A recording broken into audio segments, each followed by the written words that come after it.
We're No live. countdown? No countdown. All right, today, we're man. live. Fuck it. Well, welcome everybody to this this discussion post debate and talking about the days that we're in. I'm Social Sean. We got Robert Crypto Beadles. We have Eric from Consent to the Governed.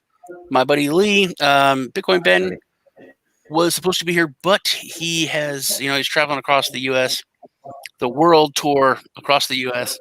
And he has a meetup tomorrow, which he was going to get set up tomorrow morning, but the venue wants him to do it tonight and to do the sound tests on all the audio equipment. So he will try to jump in.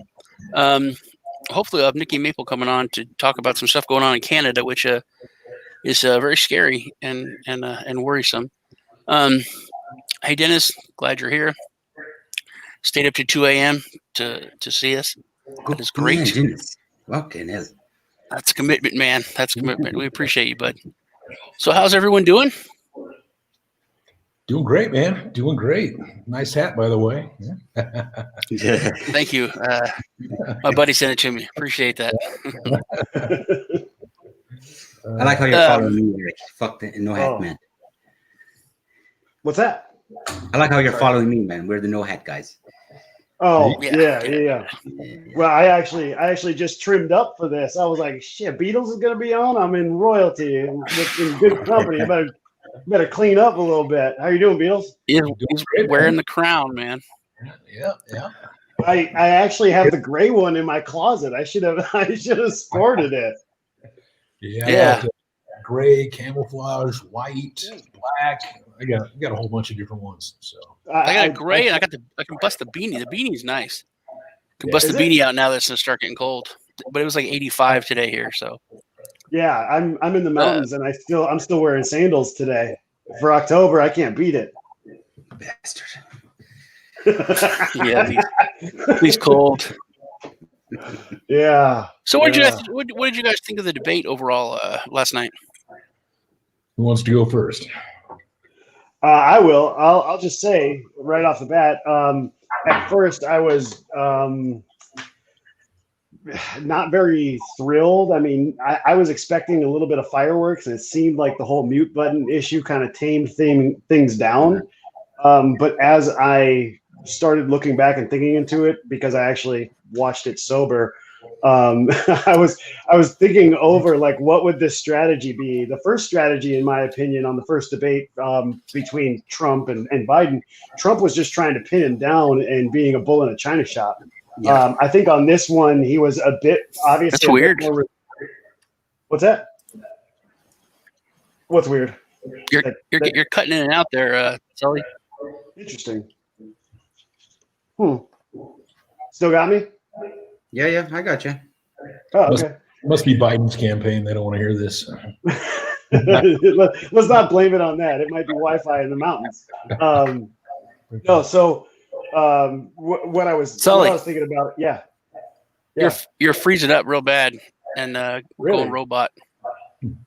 I can hear him.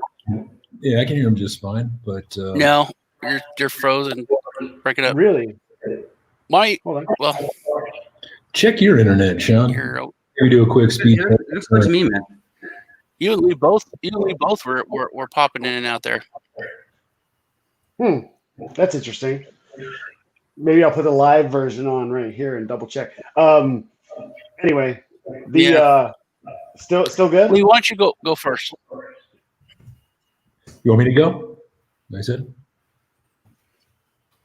Well, if you want me to go, no problem. You can go first, man. Yeah, I think it might be on Sean's end that the internet issue. But yeah, I mean, when I saw the debate, he was more polished on the third one than he was obviously on the first one, and the second one didn't happen. So, he was obviously more polished. He was able to, I think, speak more to some of the normies, the middle America, so to speak, kind of get his point across in kind of a more palatable way than kind of the the attack dog that he did the first debate. But one of the things that I noticed, with Biden and a lot of these guys is it's really difficult to debate somebody in the moment when they're just lying through their teeth over and over again. And no, I never said that. I never said that. And you're right there in the middle of a debate, and you realize that a lot of people, they're they're not going to do the research. They're not going to look and see who's telling the truth. So it's always great for some of these, these alt-right or whatever you want to call them, just, normal people doing the research and seeing, all right, well, who's telling the truth and who's lying? And so I don't know if you saw, there was, I think the hayride.com, they did a little article where that Biden lied through his teeth 32 different times, and here's why. And then they basically, drop all the facts here for us so we can see all that. And anybody who follows Trump or anybody who follows what's really going on outside of CNN, they're getting upset as they see Biden just lie over and over and over again. I mean, there was so many times, like he even called Abraham Lincoln a racist. Abraham Lincoln is the founder of the Republican Party. He's the one that abolished slavery. It's like, what? People are really buying into this stuff? I mean, then he lies about saying, like nursing home deaths. Well, nursing home deaths make up over 40% of the total death toll, right? And that was mostly in 4 or 5 Democrat states that did that. And so he denies that, but it's easy to find, and you can see the Department of Justice is running investigations on that as we speak. You can see him lie through his teeth about Obamacare, how great it was when, as an employer with hundreds and hundreds and hundreds of employees, it was really expensive for our guys that weren't union to actually get health care, right? Because it was more expensive for the health care than it was just to pay for the fine. So a lot of guys were just opting in to pay the fine versus pay for Obamacare. And one of the biggest lies of all time in healthcare was Obama getting up there like 17 or 100 times and saying that, there'll be pre-existing conditions, not a problem. You'll be able to pick your doctor, not a problem. And then when it came out, you could see that, you couldn't pick your doctor. Like millions of people lost their health coverage. Millions of people didn't even opt in the health coverage because it was so expensive.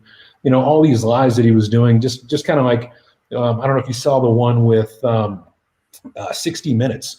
That was extremely difficult to watch when you've got, the commentator there just lying through her teeth at Trump saying, no, it's not the greatest economy of all time. No, you didn't say that. No, you didn't do this. And it's like, it's really easy to find all the video proof and everything else. And, like Biden, where he's lying, about, BLM, right? So Biden's laptop matters. It does matter. That's, you've got, what is that, Tony Bobolinsky or something like that, one of Biden's partners that was just with the FBI this morning, dropping everything, showing how he's, involved in all these different underhanded, dealings, selling out our country, selling out, the working class, selling out the people of the United States while his family's raking in millions and billions of dollars.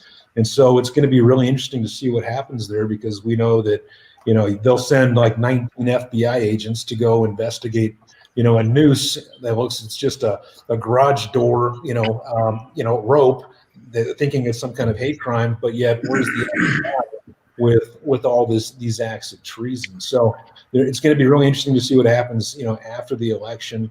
And another thing that was interesting too during the debate, where Biden, of course, says time and time again that there'll be no fracking, there'll be no fossil fuels, and then he says he didn't say that, and then Trump, right in the middle of the debate, posts it on his Twitter, and it's had, I don't know, 11, 13 million views, where it just lays down the law, where it just shows Biden time and time and time again saying there'll be no fracking, that he's going to phase out fossil fuels.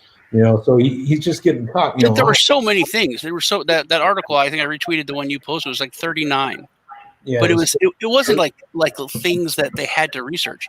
It was really documented. It was like over and over he had said it, and then he said he hadn't said it.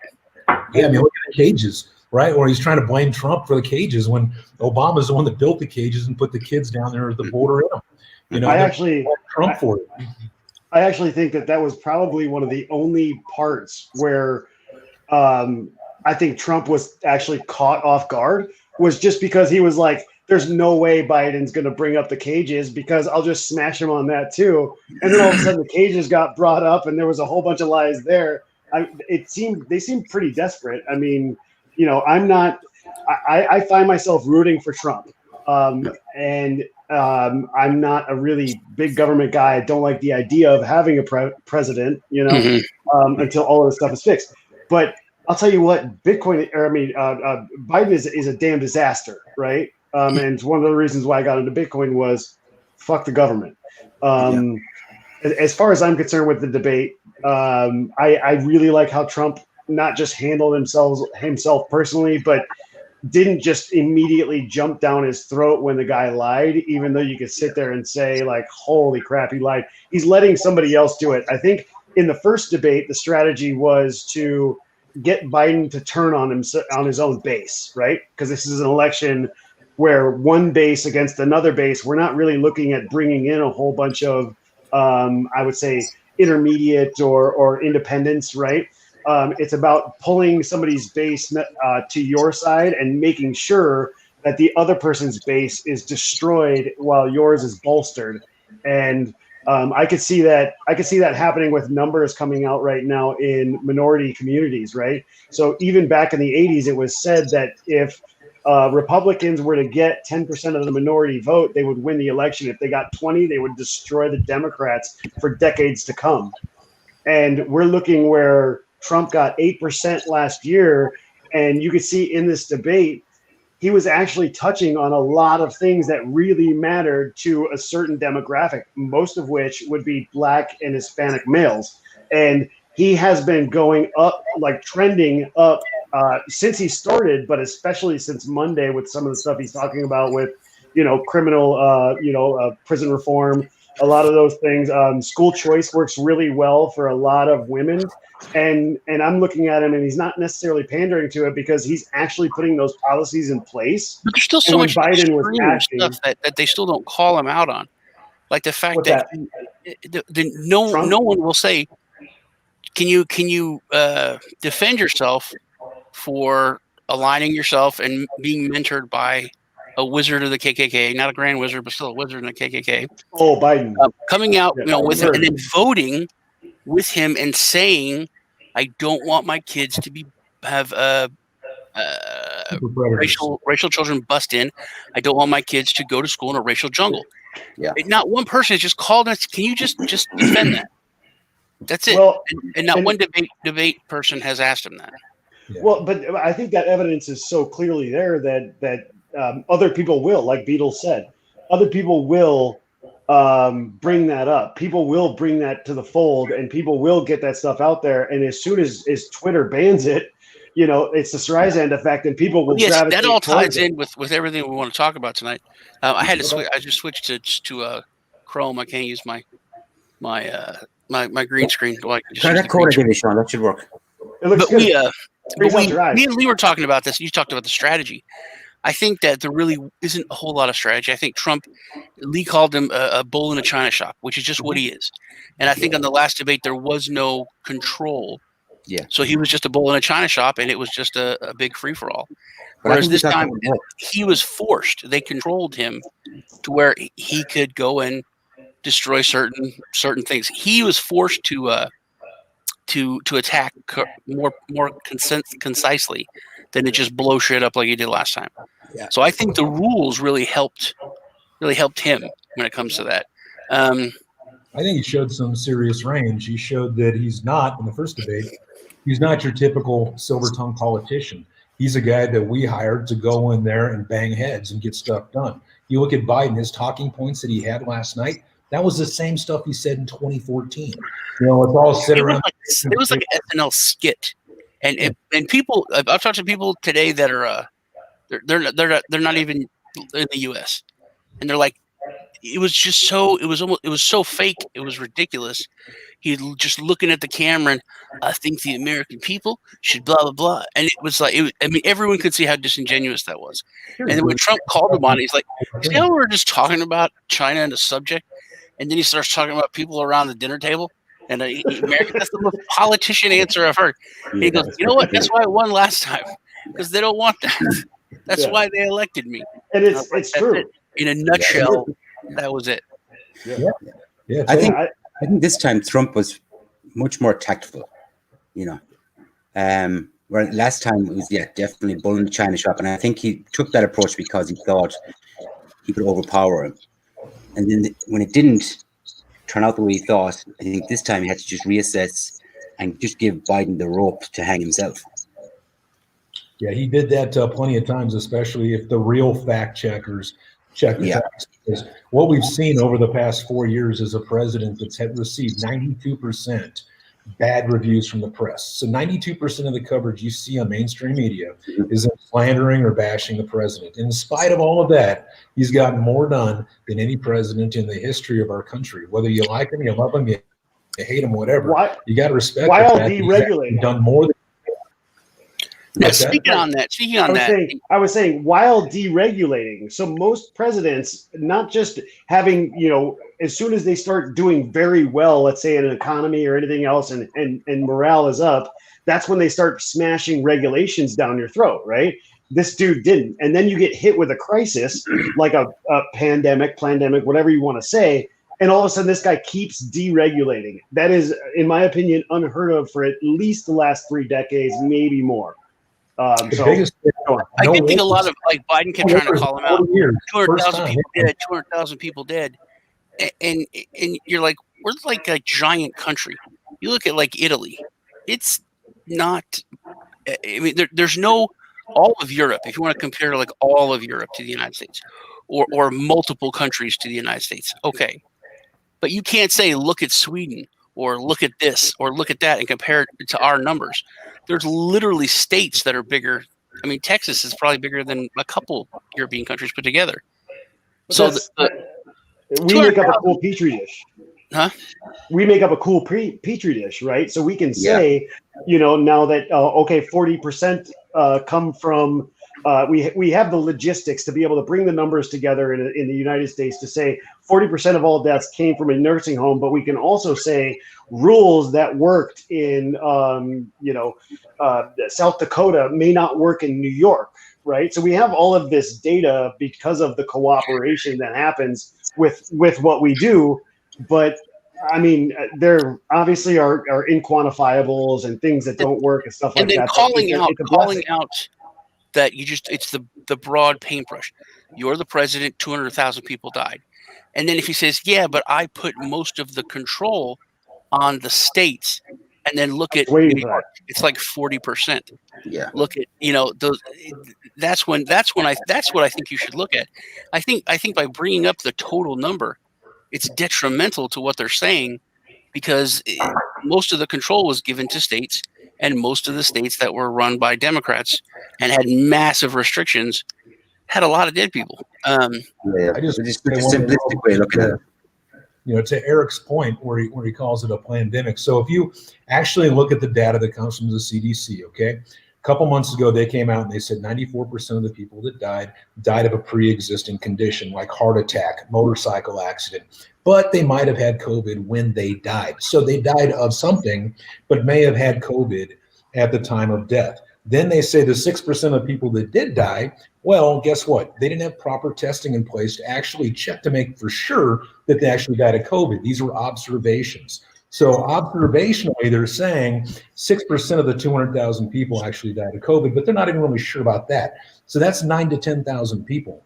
Okay, they don't want to talk about these numbers. They don't want to talk about how 85% of people that wear masks got COVID. They don't want to talk about how masks don't work. They just want to keep everybody scared and locked in their basements until after election day. That's what this is all about.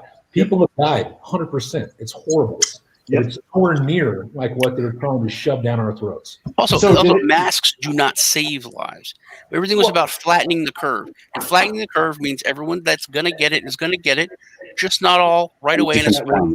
Right. And Biden keeps holding that up and saying, people just wear this. We'd save 200,000 people before January 1st. It says right on the box. It says right on the box. It doesn't prevent viruses. Well, you can't even smoke particles go through it. So viral particles are going to go through a chain link fence. The WHO, the WHO themselves did a study in 2018 that showed that the control, which was not wearing a mask, is actually better than a surgical mask or a handkerchief at maintaining a better rate of infection than in the flu, right? So your immune system. Right, exactly. You're suppressing your immune system. And I don't want to sit here and argue like the mask thing, because I think that's what Trump is trying to get away from, because they're trying to tell him like, oh, you didn't want to do the mask thing. And that's why he's not bringing up statistics like, well, what about the 85% that didn't die according to models? You know, what about the fact that instead of 2.5 million, how come we're only sitting at this and we have better testing in these areas? And he does actually state that when he goes out onto his tours, like yesterday in Florida or today in Florida, he was blasting about 85 to 90%. How come they're not telling everybody that we saved 85 to 90% from their models? You know, so these are all like statistics that you and I, as dorks, will all get in on it and be like, oh, holy cow, look at all this stuff. But your average person that's going to go and vote, just pull the handle like it's a slot machine, doesn't give a damn about it. But the cool thing is that there's a lot of people, in my opinion, that are waking up. And I'm seeing there's a lot of people that are waking up. There's a lot of people, but there's still, it's so frustrating to just hear an outright lie and just yell at your TV like a crazy person. That's I work with him at home. Is playing it beautifully to an extent, because he's showing he's not a dictator. He says, you know what? If masks make you feel good, wear them. If you don't want to wear them, don't wear them. It's basically his standpoint, right? He's not vaccine. He's not really diving into all the proof that they don't work. He's just letting people kind of figure it out on their own. Now we're talking about the police, basically, not the police, but the fact checkers, and I think that this has been going on for so long, all the way back to when Snopes first started. People started touting that out, man. When you post something, you know, the Karens and the whatever's back years ago, and then you find out who they are, you know, who they're connected to. It's just a couple of people who are friends with the Clintons who started a website. Now they're making tons of money. Husband and wife and their cat in their super that, and in these fact checkers, and now I think the chief fact checker, or the one that's the head of it for Twitter, was an advisor for Biden and Obama. I mean, come on. How does the SEC like allow this stuff? It's very troubling for me when it comes to the censorship. Like Ben can't be here because he's doing something on the tour, but he lost his entire channel. Yeah, that's there's so much that is being controlled because of the monopoly. And I don't like anyone in government now. I mean, I like my. It sounds like a cop out, but I like Crenshaw. He's from Texas, but still, I used to like Mike Lee. I still think he's hilarious, but he's also on the committee that has to do with tech and with monopolies. Encryption. He's not doing anything, so that bothers me. I think that just like when AT&T got so big and cornered the market and they got busted up, I think Google, Twitter, there's just a handful of companies and people that have total control over information. And what Twitter recently did with the Biden stuff, Facebook is guilty. They're all guilty of censoring it. But Twitter specifically took down the New York Post's Twitter accounts and wouldn't allow them to have it back until they changed their own business. They had to agree to bury the story on their own website and to not promote it so much. Now, that's not what you're doing on Twitter, what you're doing on our site. They're controlling a business and what that business does for its own customers. To me, that's unprecedented, and that is huge. What do you guys think? Yeah, it's censorship, man. It's across the board. That's why they did the antitrust against Google. That's why they've got Twitter and Facebook coming into the Senate hearings. That's why you've got Twitter, when they banned New York Post, locked their account. They say, oh, it's not verified. But that laptop has been verified. Not only has it been verified by Ratcliffe and others, it's actually been validated and verified by the Biden's own family and even their own attorney. You know, calling the repair shop, hey, can we have our laptop back? Yeah, that's one of the things I'm yelling at the TV about, man.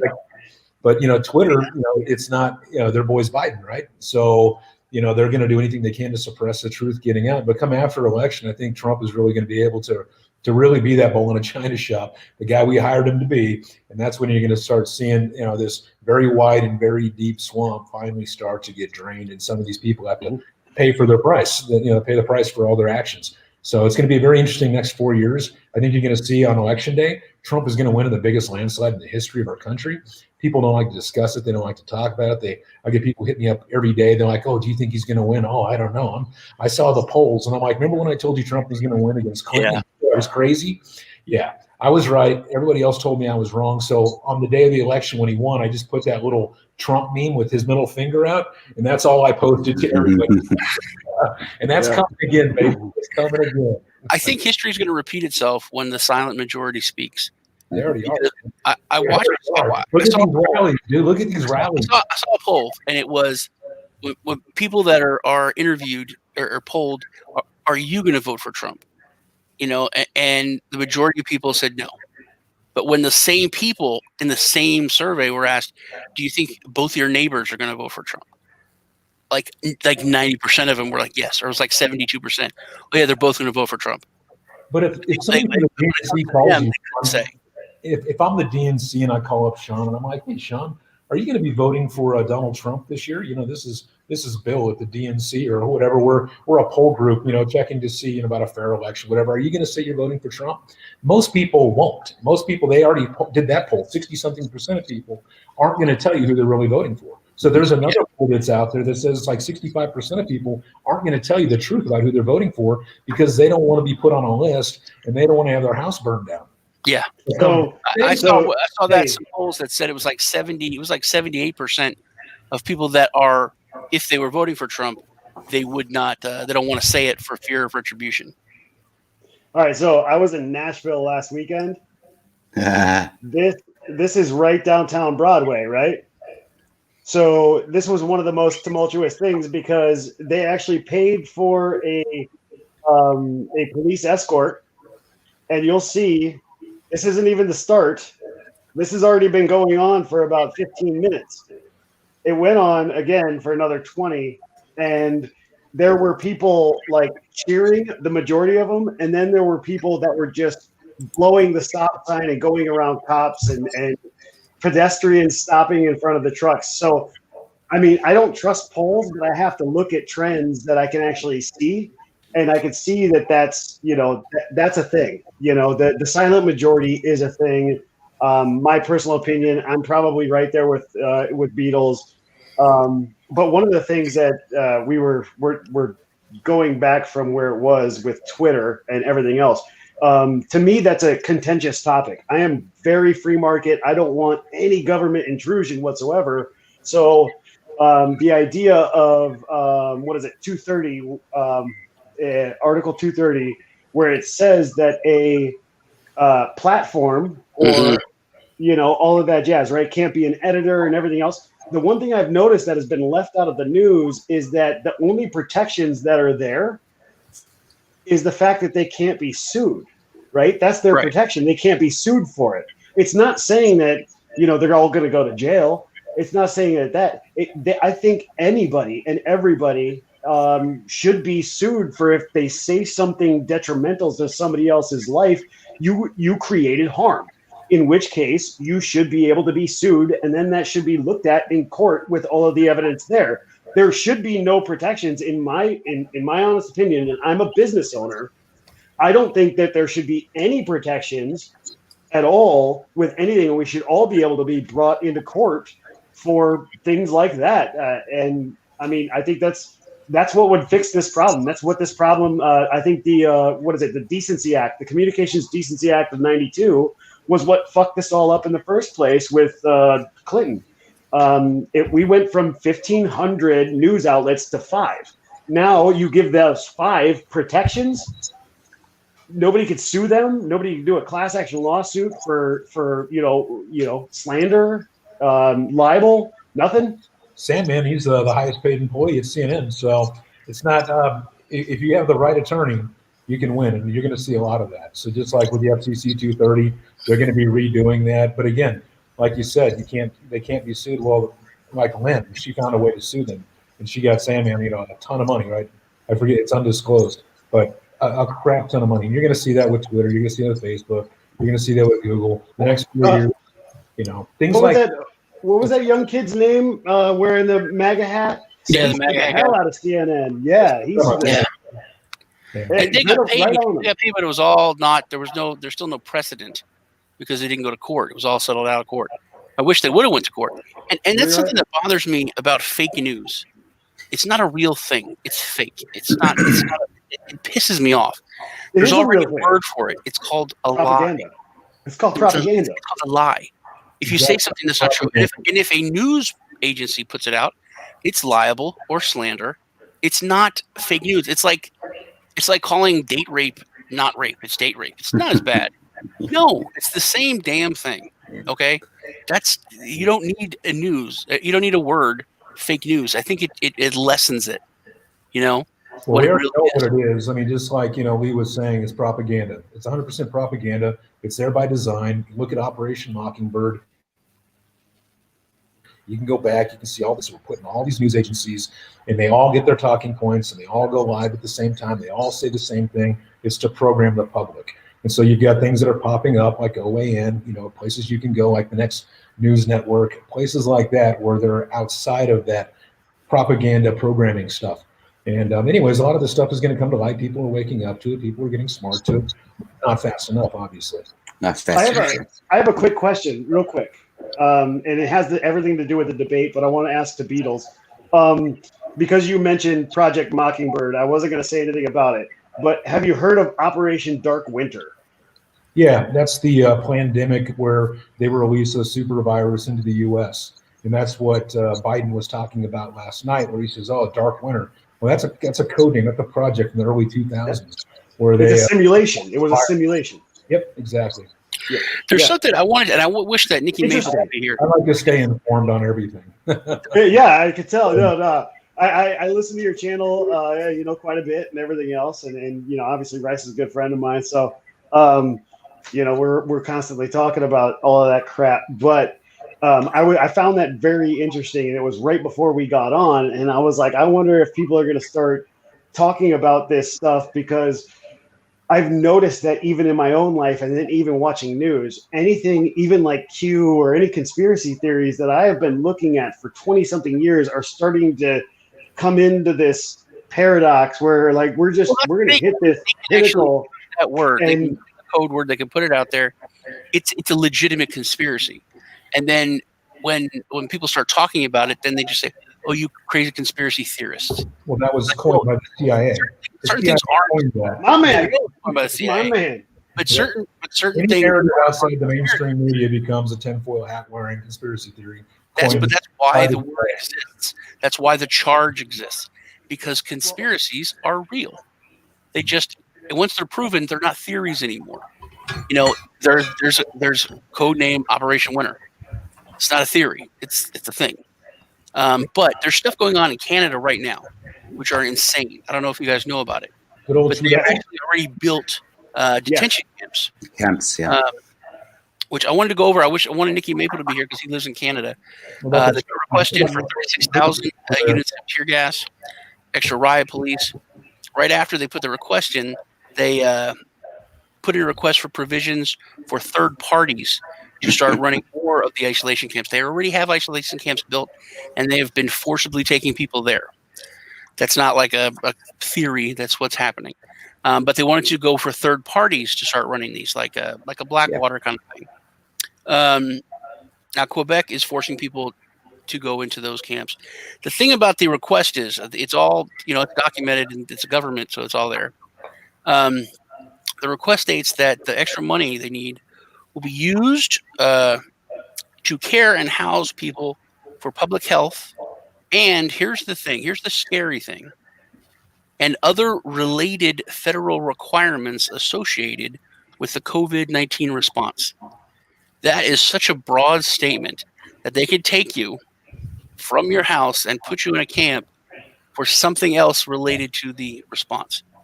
Whether that's not wearing a mask, whether that's not, anything. That's so broad. So what happened, and there's I watched a video and I sent it to Nick. It's like one side of the aisle, whatever it is in Canada, these congressmen, whatever they're called in Canada, stood up and said, "Hey, what the hell is this? What is this money going for? Who of our citizens are you going to be taking there, and for what?" And the other people are like, "Well, they looked at the camera and they're like, people just like to gather around the table and talk about and blah, blah." And they wouldn't answer. And they're like, no, this is serious. You're taking our citizens and locking up. And they said, well, some people cross the border and they don't want to go into quarantine in their home, they got to be taken. They got to be locked there for a couple of weeks. You know what's And they're called? saying, so it'll just be people coming into the country that have to go into quarantine. They're like, well, we're not saying that. We're just saying sometimes people got to go. They're like, what do you mean? And they would not answer. So that to me is horrifying. It's called. So, yeah, and there's plenty of people out there that are reporting on this and also helping the situation. If you look at Amina, who else? Christopher James, a guy named Norman. I'll get all of these things. I'll put them all in a link in a second. But there's a lot of people in Canada that are starting to protest, and we're talking numbers like 200,000 plus. But that's nowhere near what's happening in like Germany, and that's why I'm really proud of Europe and France. And nobody knows about that here. And nobody knows Eric, about it. Eric, Yeah. when you live in Europe, you don't see any of that shit. They bury it. Nope. Yeah, well, they You have bury no it here too. You're We not alone. immediately idea have how a to friend bury of ours who's a cop in London, and I Okay. posted a video of the huge demonstration in London and what they were doing, and he came on and commented on my Facebook post, said, "Dude, this is bullshit. This isn't even real. I'm a cop in London," and then I sent him video footage of stuff, and he was like, "Whoa!" And I was like, "How do you not know this is happening?" So if they're keeping it from their own police, Compartmentalized. That's that's what it is. insane. So that's what we've done in America is I think that was the first lesson in compartmentalization, right? So we can compartmentalize all of the 13 original colonies to a certain extent, right? We can compartmentalize the population away from the actual people that are going to represent them, right? So there's always this underhanded, I would say, subversive, pressure that always comes, and you should know that it's always going to be there. And the one thing that we've done is we've relaxed as a populace. We've assigned authorities to the news. We stopped looking for our own news. We stopped, in which case it gets corrupted, and then all of a sudden it reports news that doesn't matter to us, and it's not the truth anymore. It's paid for. And it doesn't matter what you want to say. It's paid for in various ways, whether it be currency or horrors or anything else. It's paid for. It's a corruption, and that's all you can say. And that's the one thing that I noticed in last night's debate, to bring it back full circle, is the broad stroke of the pen on Biden to Trump was, you didn't handle coronavirus well. And then all of a sudden Trump was like, hey, you're corrupt as fuck like everybody else. And then shows it. I think this idea behind even, minorities in America coming out of the woodwork and in a spot where we think that it's a bad thing to say that we'll vote for Trump. Imagine what it's like in a controlled area since 1969, where if you don't vote Democrat, people will you might lose your livelihood. It's been there. It's been there and tested in the ghettos. And I'm not from the ghettos, but I've definitely had multiple conversations, and we're seeing that happen. Well, I grew up in the ghetto. I grew up in the ghetto as a kid. So in Atlantic City. Hey, where? Atlantic City? Don't smile. Lee always laughs, man. Did you say Atlantic City? Yeah, Atlantic City ghetto. Illinois Avenue projects. I thought you meant Atlantic City, like Jersey. Yeah, Atlantic City. Jersey? Illinois Avenue projects. I thought it meant Germany. Oh, shit. Okay. Yeah. I thought you said. They changed the name of Illinois Avenue to MLK Boulevard. Yeah. So I'm familiar. I used to live right there. Not in Atlantic City. No, I live just north of Philly. North of Philly. Yeah. So, yeah, I grew up there. I didn't live there. My mother ran an after-school program, but I would ride the bus as a 6-year-old from my little beach town to the heart of Atlantic City, walk straight through the projects, and go to the after-school program every day. And, was there for like 5-6 hours. How was it? Every person I hung out with was everyone in the projects. All my friends were from the projects. I went to go swimming at the, youth center in the projects.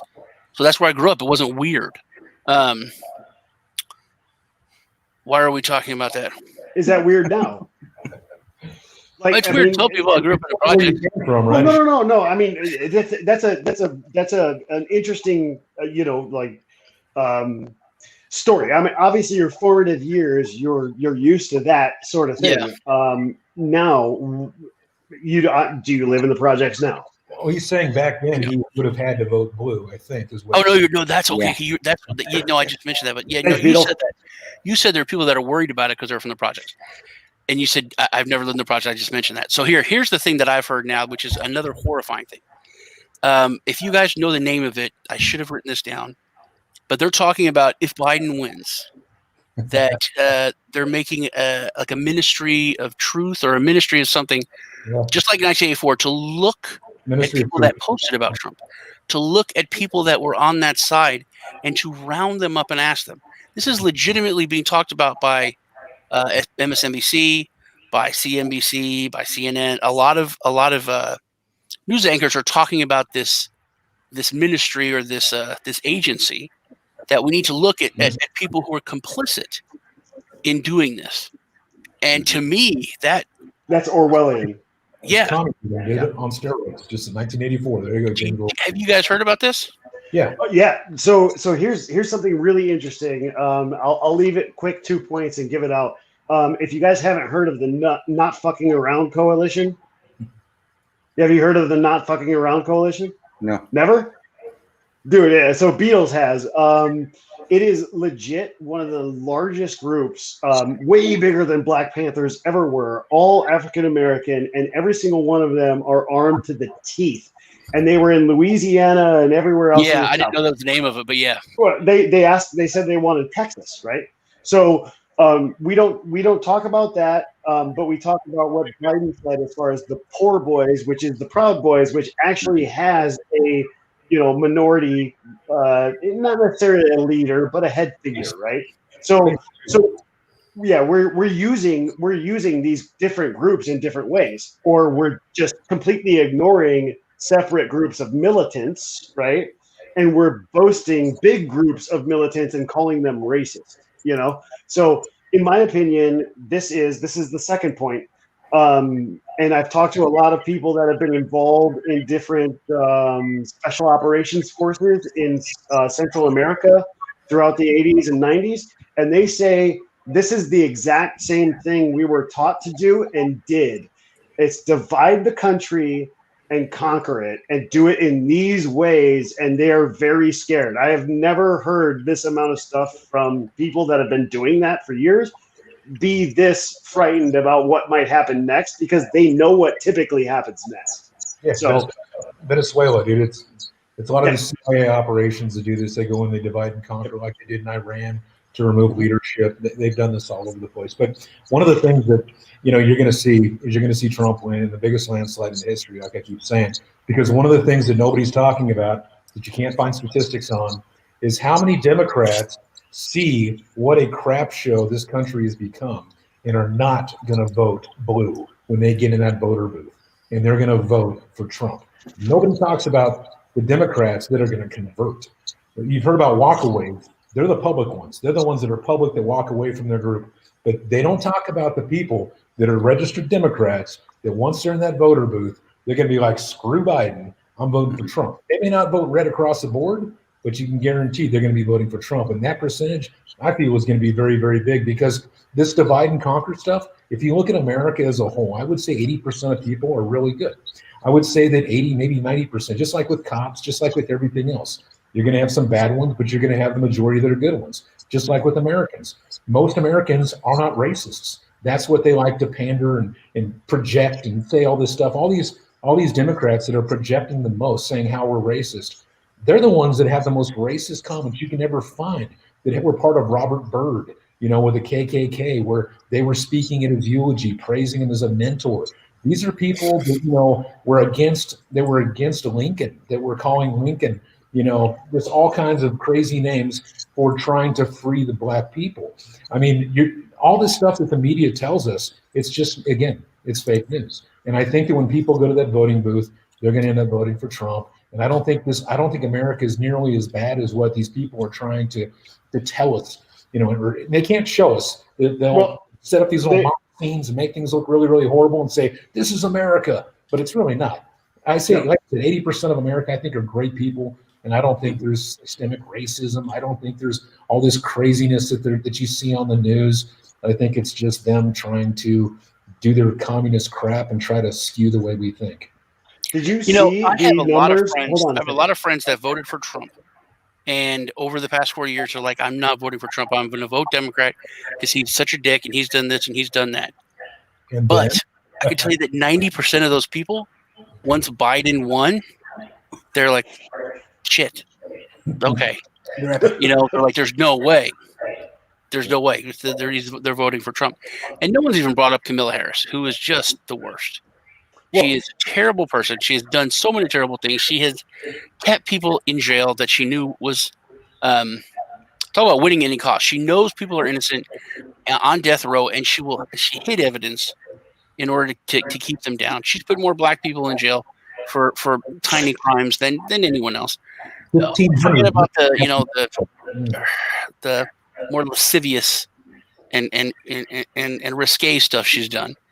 Just like that kind of stuff, but just real. And that's just basic stuff that's out in the open. Moral stuff is just horrible.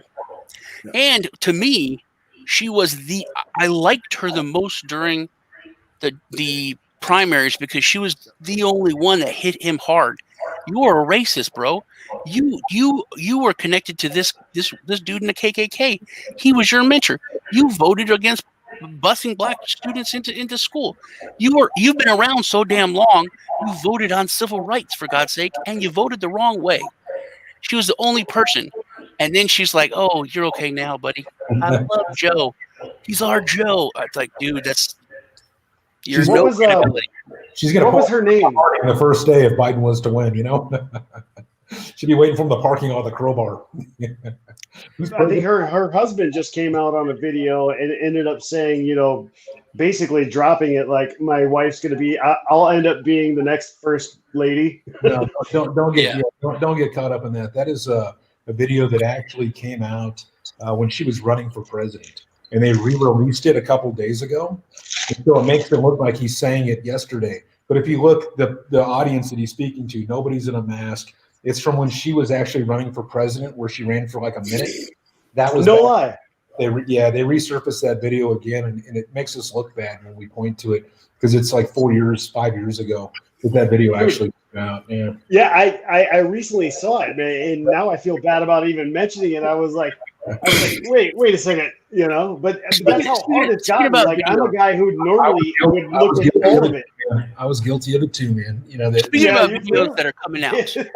So I want to go full conspiracy here on something that I had questions about, and I wanted to get your point on and then over the past 72 hours, even more developed on it, even more things I thought were weird. Where did Sully go? He's gone for smoke, I think. Yeah, you said full conspiracy theory. He's like, peace, I'm out. No, he's way worse than I am. He is just, he probably went to get some kind of I'm listening. I drank a couple of whiskeys. I put myself on mute. I went to the bathroom. I came back when all of a sudden you said, "Where's Sully?" So I'm listening. I'm just here's the outward, man.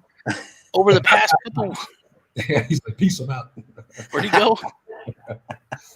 That's funny. Okay. I've had like 20 of my buddies lose their champ. I'm going to continue to listen to you. I'm just going to go and relieve myself while I'm listening to you. Oh, okay. Don't go bowling on Lubin too. I want to hit this first before you go. Just give me 1 second. Okay. Over the past few weeks, every major media outlet has been attacking this guy and discrediting this guy. Which guy? But they went after him with such a fervent anger that I didn't get it, because he's not a huge player anymore. And he was always a very lovable guy. Rudy Giuliani. He was America's mayor. Yeah. He was for all through night. He was this, and they kept hitting him. And then all of a sudden, the emails, the connections, it all comes out there and trying to discredit him for weeks. And it was like, I didn't understand why they were going after him so much. And now with the new Borat movie coming out, and the specific scene in that, they're all pushing that really hard. It just seems weird to me that there's so much focus on this guy. I can sum it up in 30 seconds for you. He's got it. I know he's got it. Gotta go, man. All right, so check it out, man. Rudy Giuliani is President Trump's attorney. Okay. But what a lot of people don't know is he did a 3-part series with OAN, One America News Network. He flies to Ukraine. He interviews the people that were directly attached and involved in the Biden scandals. He brought back all that information. He brought back those witnesses. He has them on tape. He has them sworn in. He has them by the sack. So they are screwed. Their narrative is screwed. Biden's saying he never took money from anybody. He has the people that saw it firsthand. He has all that information. And then guess what? He's got the hard drives. And he's seen all the underhanded dealings. And they know that he knows all the crazy stuff that ties the Bidens, the Clintons, the Obamas, people in office, all those people, they're all in it together that have been trying to take down Trump. He can prove it all. And that's why they're trying to discredit him. So, and which leads me to the other point when we were talking about the debates, optics, right? So look at the optics of all of the stuff that Biden had to do to maintain this level of innocence, right? So things would go through attorneys, and that's what we're finding in emails and text messages on the laptop from hell. Things had to go through attorneys and foundations, and money had to be laundered through book sales and all sorts of other things like that. So what does Trump do? He says, okay, so instead of hiding all of this stuff and looking, like and all of a sudden punching him in the stomach like he did last night over and over and over again with this stuff in the news or in his commercials and looking like an asshole, and then maybe arresting him before the election. My honest opinion, and I don't really like to predict a whole lot, but I think he's utilizing Rudy Giuliani as a way to introduce evidence into what's called discovery, in most cases, law. And he's going to make sure that all of this evidence is going to be introduced in a way that's legal, lawful, and binding. And then they're trying to discredit him now as far as like, oh, all of that evidence is Russian influence. It's all garbage. They're trying to discredit everything that's happening again. Russia, Russia, Russia, instead of China, China, China. And we're going to end up seeing all of this stuff after the election go through, and Trump will be elected according to Beadles. I honestly believe that that's going to be the case myself. But there it is. I saw the Monarch hat over at the rally. But yeah, I think that's going to happen. And then all of a sudden, you're going to start seeing all of these people arrested. And it doesn't matter what the news says at that point, because it doesn't even matter what the news says now. Like we're all getting the news from different sources. So after that, I'm going to go relieve myself real quick. I'm going to listen, but I'm going to. Yeah, turn your mic off. Yeah, so many of my friends, man, they're all like, "Oh, when are we going to get justice? When are we going to see, indictments? When are we going to see arrests? When are we going to see all that stuff?" And I'm like, guys, chill. He can't do this before the election because it's going to look like he's trying to, for optics or whatever. He's going to try to. It looks like he's going to try to steal the election. So after he's reelected, and he already knows that he's won on a landslide, he knows. Trust me, he knows. That's when he's going to start really, cracking some heads and things like that. I have said many times, Robert, I think he's going to be the president for the next 4 years. Yeah. I don't know if he's going to win the election. I think that if he does not, if he does not, he's going to enact the 12th Amendment. Nah, he's been the most constitutional president we've ever had. He's been the most. Yeah, it's a constitutional. It's a constitutional thing. But people would look at that. They wouldn't. People don't really understand that type of stuff, and so they would think that he's being a dictator. So he's always been super conservative, right down the middle. He's never done anything too crazy to the left or to the right. That's why he hasn't. That's why you haven't seen him, have all these indictments and do all these types of things. And that's coming, I think, in the next 4 years. Look at his track record on war. For the first time in 40 freaking years or so, we have a president that didn't take us to war when they said that he would. Nobody brings that up. So that's a huge thing. We're not 12th Amendment. 12th Amendment. Sure. Yeah, we're talking about that. I wanted to know why Satoshi Sean or Lee or anybody would think that he would bring up the 12th Amendment. I'm very curious. If he does not win, he doesn't win, whatever. If there's a problem shit, all three of you at the same time. There's a problem with the election. He can enact that, and what that would do, or if a state comes up and says, we cannot validate 100% of these votes, we're not sure of them. With all the FBI findings, with all the ballots, and I wanted to go over with you guys ballot harvesting and how there's no reason for it to be legal. I don't understand why it is. It's the worst thing there is. It's the reason that there's a problem with ballots, with the mail-in ballots or these other ballots, and they keep just saying that, oh, it's not secure. So then they're like, of course it's secure. Our military uses mail-in ballots, but ballot harvesting, literally, like the DNC can go pick up a ballots at a drop-off box and bring it to the polling center. Project Veritas, Ilhar Omar, Minnesota. Look it up. You'll see why it's illegal, and why states like Nevada in the dark of night they voted in illegally to be able to do ballot harvesting.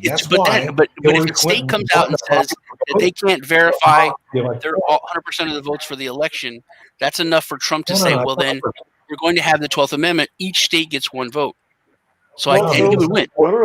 No. Why did Trump chooses our president and vice president? Our electoral he already has 3 or 44 states. He's already won. It's over. It's a wrap. So why did Trump put the what is it called? The election, basically the election integrity, right? He put that in control of DHS, and he did it 2 years ago during the 2018 election just to monitor and the NSA just to monitor election interference. And every single day, you're seeing people either get arrested or go to jail for all these frauds. Yes, or they're just they're resigning. They're resigning and they're getting rid of their position and they're walking.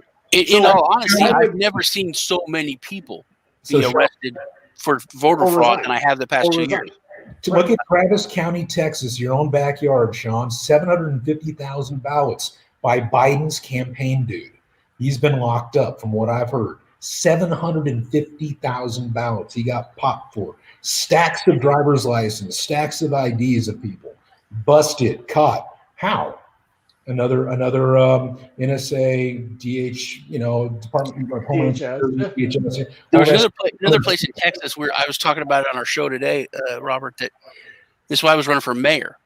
And he went to the nursing homes, got everyone's name, and then he went and put a request in to get the ballot sent to this P.O. box for everyone in these nursing homes. So the people at the P.O. box place called the police or the sheriff's department, like, this is weird. Yep. So they put an undercover cop there, undercover deputy. And when the guy came in to get the ballots, they gave him the ballots. And then they went and raided his house. And this dude was running for mayor. And he had all the ballots where he was just filling them out for him to win. So he got, of course, arrested.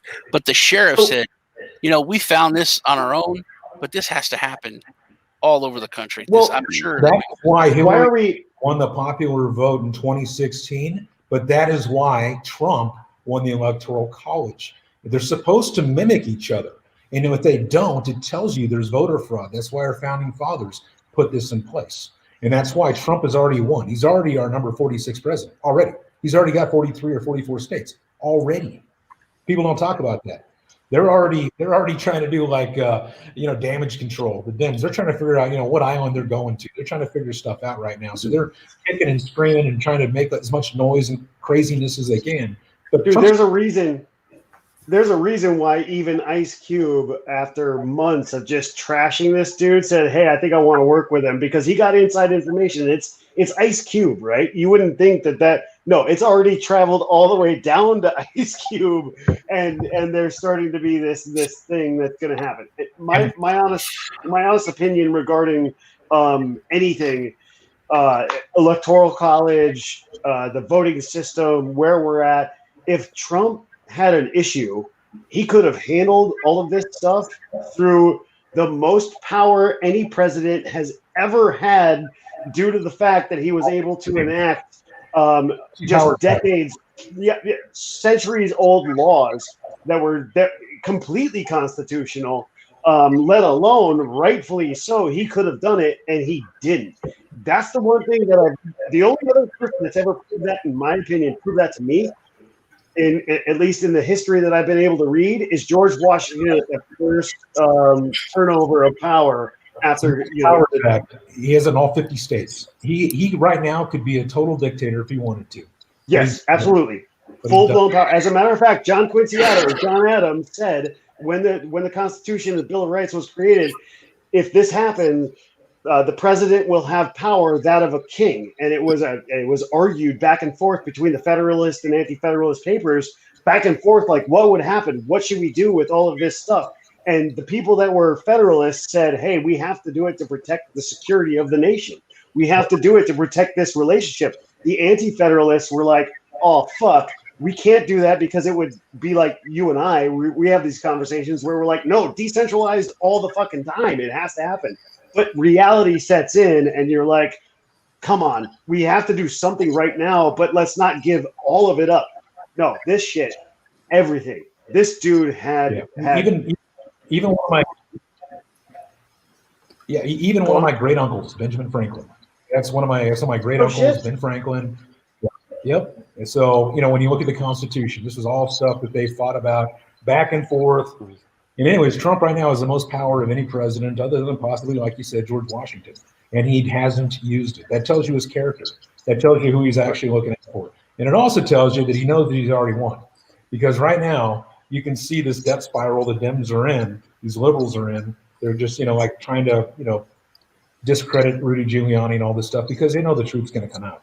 So, Trump, the fact that he hasn't exercised any of his power tells you a lot about his character, tells you about who we put in office. And I have a feeling the next 4 years, I hope to God we're actually going to start seeing people pay the price for all the crimes that they've been committing against the United States citizens that didn't even know what was happening. They didn't realize the trillions of dollars being sucked out of our country to go to all these other countries and how poor we are compared to how rich we could be if these crimes weren't happening against us. And I hope he exposes all that. No, I actually hope he doesn't, because if he does, a lot of people will be in the hospital puking their guts out because they don't understand the atrocities against humanity that have happened. My honest opinion is I hope that he releases so much technology, and this is just me being an optimist. I hope he releases so much technology that everybody stays asleep for a little while all of this stuff comes out, and we have cool things like flying cars and shit. I don't think it's going to happen, but I'm really hoping that we go towards building something instead of tearing something down, right? We all know that we need to tear that down, but I still want to be like. I think he does both because there's a huge segment of the population that wants justice. And so I don't think he's going to expose 100%, but he might expose 5%. Just enough to give the people that want justice some form of justice. And I'd like some justice. Here's how we're going to move forward so this doesn't happen again. And I think that's what we're going to see. I don't think you're going to see perp walks of Obama and things like that, no matter how treasonous he was against our country, or Biden, things like that, Clinton, who knows? I don't know exactly how much justice we'll actually see, but I know there's got to be enough. There has to be enough that we do see. I liked Obama. I was pro Obama. Like, okay, we're going to giving him hope and giving him but no one talks about what I gave up when I'm like, oh, that's it, I'm done. All the conspiracies and blah blah blah. But when he went around Congress and gave up like what 5. Look at Iran. They were incarcerated, and we had enemies of the state. He gave them up for a deserter.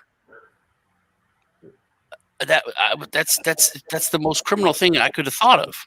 What about Iran? What about all that? Yeah, the money. All that's later.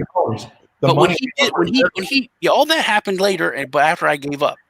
But when he went without talking to Congress, took 5 enemies of the state and gave them from Guantanamo, released them so we could get one deserter who was already on their side, who has now been court-martialed for it and is out. You're talking about Manning? Chelsea Manning? Chelsea Manning. Chelsea Manning. If that was his name. Yep. But that was no. It was after he got a sex change. Yeah. Yeah. Chelsea Manning is his name after he got a sex change. No. I'm talking about. It's the same guy. Guy. No. I'm talking about the deserter. Yeah, same guy. Same guy.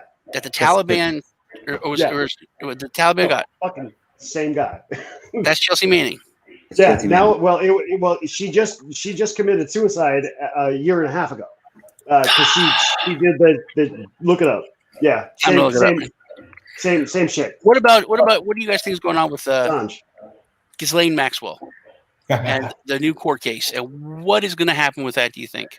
Did you see all the deposition records get released? Yeah, They have to be My released. man, Yeah. you know Beadles is on it. Yeah, 9 a.m. Well, it was 6 a.m. But yeah, Mhm. so 6 a.m. or Pacific Standard, 9 a.m. Eastern. It was released. The judge, said, "Oh, we're going to release it." So you can see right there, she was evasive in a lot of things, but it basically puts a spotlight to where she knows that Jeffrey Epstein was ordering underage girls, to do things for him. And I think Biden's laptop, BLM, Biden's laptop matters. I think that a lot of that stuff's going to tie into Maxwell. And I think Maxwell's actually, I don't know if you probably don't want to cover this stuff too in depth on your channel, but if you look at all the problems that there's been with kids, I don't know if you've been able to see on the alternative side of things where like damn near daily they're arresting people for crimes against kids. We're talking thousands and thousands of kids that have been recovered. Yeah, way more than has ever happened. Ever since Maxwell got every state, not just like border states. Sure. All these states were. By the way, it's Bergdahl. It's not Manning. Bo Bergdahl? Yeah, Bergdahl is the soldier. Bergdahl is the one that Obama. This is way back before shit. When he did that, I was like, that's treason. So they did it for Bo Bergdahl. Did you look up Chelsea? I'll look up Chelsea Manning. You already. I don't think Chelsea Manning is dead either. Look, all you have to do is look at all the people that Obama pardoned. Yeah, Bo Bergdahl. Look at the people that he pardoned. Okay, these are freaking criminals. Yeah, but dude, this was way back. Oh, Chelsea Manning is the drone whistleblower. That's right. I'm sorry. That's it, dude. That's treason. That's literally the same as a warden releasing 5 prisoners. Have you been to California? Did 18,000. You guys are, California's messed up, dude. California's so messed up. You're talking about 5. It was like 18. We know. Do you know how many people are here? It's like, oh well, I live in Austin, but I'm from California. Oh man, that's why Austin is blue. It's getting bad, dude. But it's obvious. I mean, we've never had homeless like this. We've never had the problem with the disconnect between the police and the local government and the rest of the state. The police and the government hate each other. Is your mayor a Democrat? Yeah, he's a very bad person. Do you know that they legalized marijuana in the city under a certain amount, and the police said we can't do that. It's against the state law. Ooh. So the police would arrest you and take your picture and then release you back to 6th Street to have fun and party. Well, decriminalize. In California, state law says weed's cool. Federal law says it's not. There's been several places where they've somehow worked it out, like Colorado and others, I think Oregon. But in California, they still have to worry about that stuff too. So all the problems you're talking about in Austin is just like a small percentage of what happens in California. But yeah, I know, but it's like a little microcosm. But the fighting between it's so bad. And then they cut the budget for police by like hundreds of thousands and cut police with the defund the police. They jumped right on it and did it. And the city went to shit. The governor had to bring in like 12,000 DPS troops that are patrolling Austin. They're state troopers patrolling Austin. It's a crazy here, man. That's why Trump and the Republicans are going to win in the biggest landslide in history. I think you're going to end up seeing a Republican House, a Republican Senate, and Trump. So I don't think you're wrong. Yeah, I think people have had enough. I think people have seen through this stuff. I think they've had enough. The mainstream media can bash the crap out of us, but then on 11/4, the day after, I'll be giving them all a middle finger. Saying, "Told you." So, do you think real heavyweights are going to be taken down by Maxwell now? Yeah, I think you're going to see some of that over the course of the next, 4 years. I don't know that how much of it's going to be like in the public spotlight, but I definitely think you're going to get some justice. I don't think it's going to be 90. I don't think it's going to be 100%. I think it's going to be like 5%. Because it goes deep. It goes real deep. Do you think the Clinton Foundation will be exposed? Who? Yes. The Clinton Foundation. They already are. Yeah, they already are, man. So okay, do you think they're going to be punished for it? Yes. especially with what they've done in Haiti. Yeah. Yes. 98%. Especially Haiti. Well, the missing children, the 98% of the money that just disappeared. Yeah. Yeah, there's definitely a price to be paid. I think a lot of the encryption litigation or legislation that has been going through, a lot of the talk between Bill Barr and Ivanka regarding which would be all of us in encryption and cryptocurrencies and stuff like that, is a lot about just telecommunications. A lot of talk about 5G with Huawei and all of the other. A lot of that is in telecommunications and stuff. I don't think that Trump is a huge supporter of Bitcoin, but likes the idea of freedom. And this is what I'm hoping on. I don't have any idea what he's actually going to do because it's a mixed bag. You know, I can see why somebody in a position like Trump at the time he's in would want to be able to make sure that he knows all of the communication through the NSA and do all of that stuff. But it's not American. Again, this is one of my struggles as somebody who's a very freedom-oriented person. I can't support Trump and vote for Trump, and I told this to myself, unless he ends the Fed. He didn't end the Fed; he restructured it, right? So if he doesn't end this NSA spying and this encroachment on encryption, I could never vote for him or anybody he has to deal with. I haven't voted in 20 years, and this is the guy I would like vote for the last 20 years. I can't do it until. See, my cousin has never voted in her life. She thinks voting is stupid. She's voting against Trump. She's voting against him. Totally, yeah. She steals Trump signs. She goes out, takes Trump signs. She steals Trump signs even. She's like legit enough to. Oh, really? So she's that dumb. She's a product.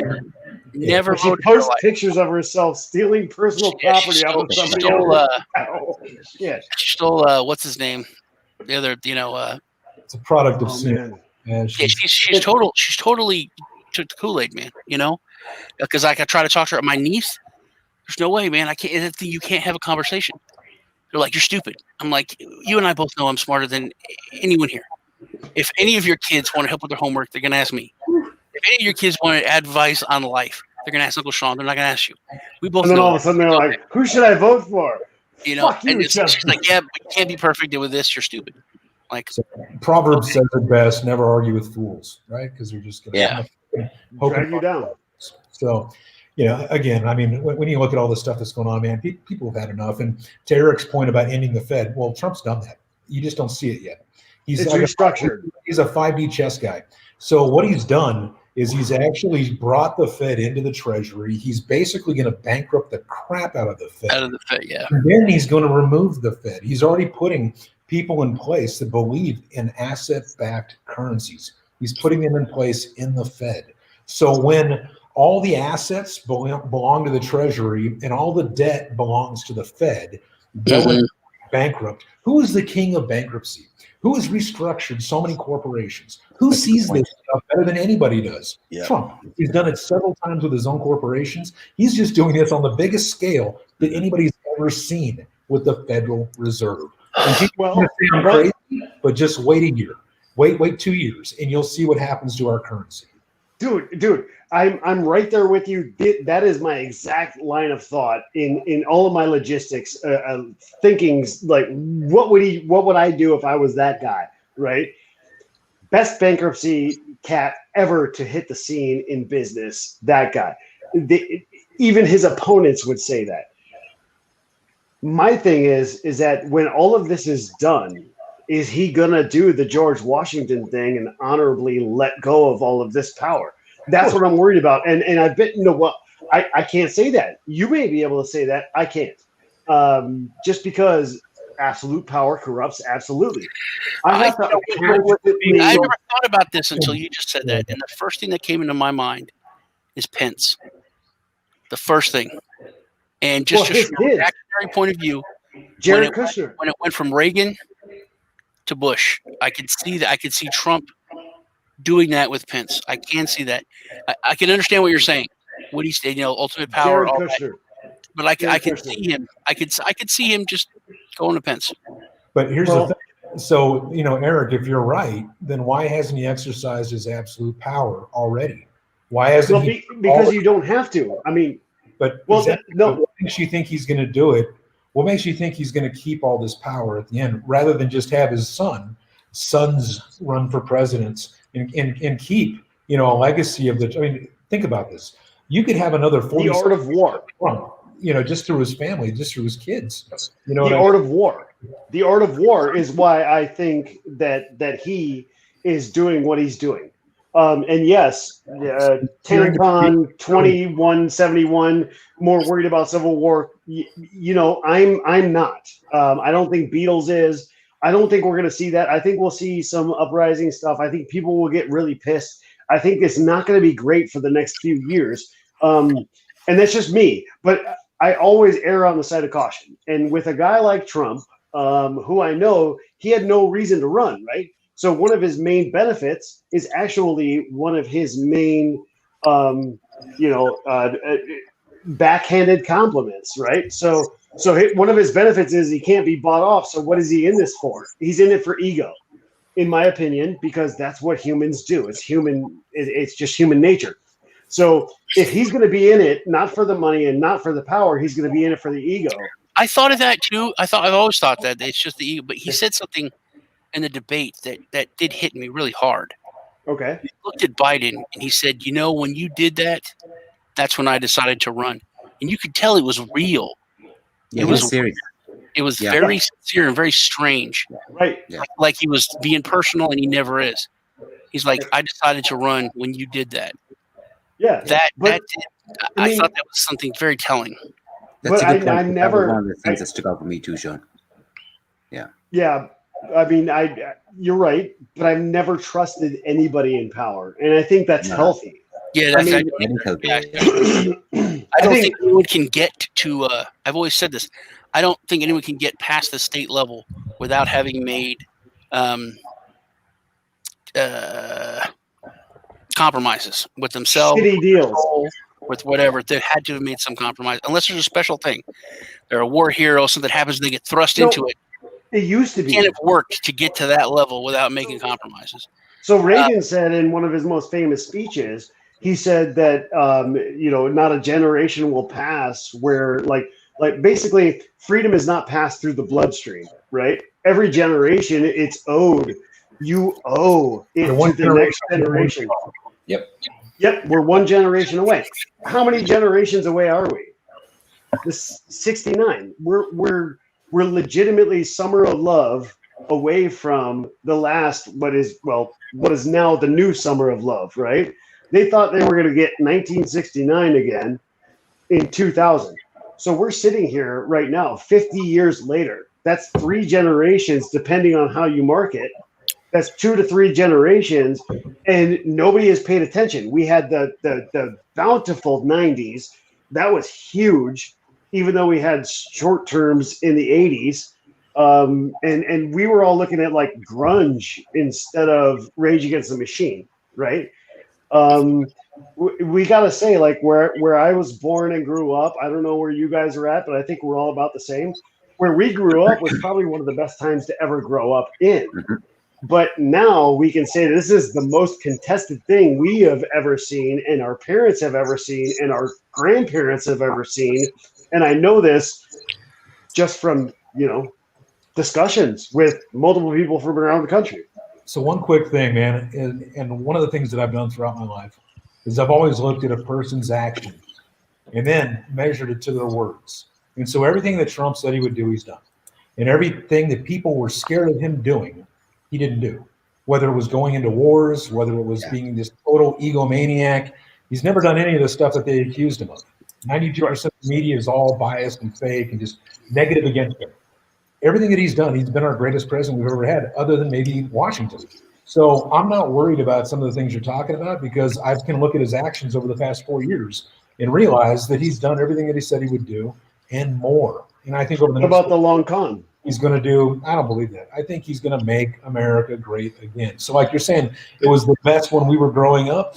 He's been doing that the whole way through. He's making You're right. America great again.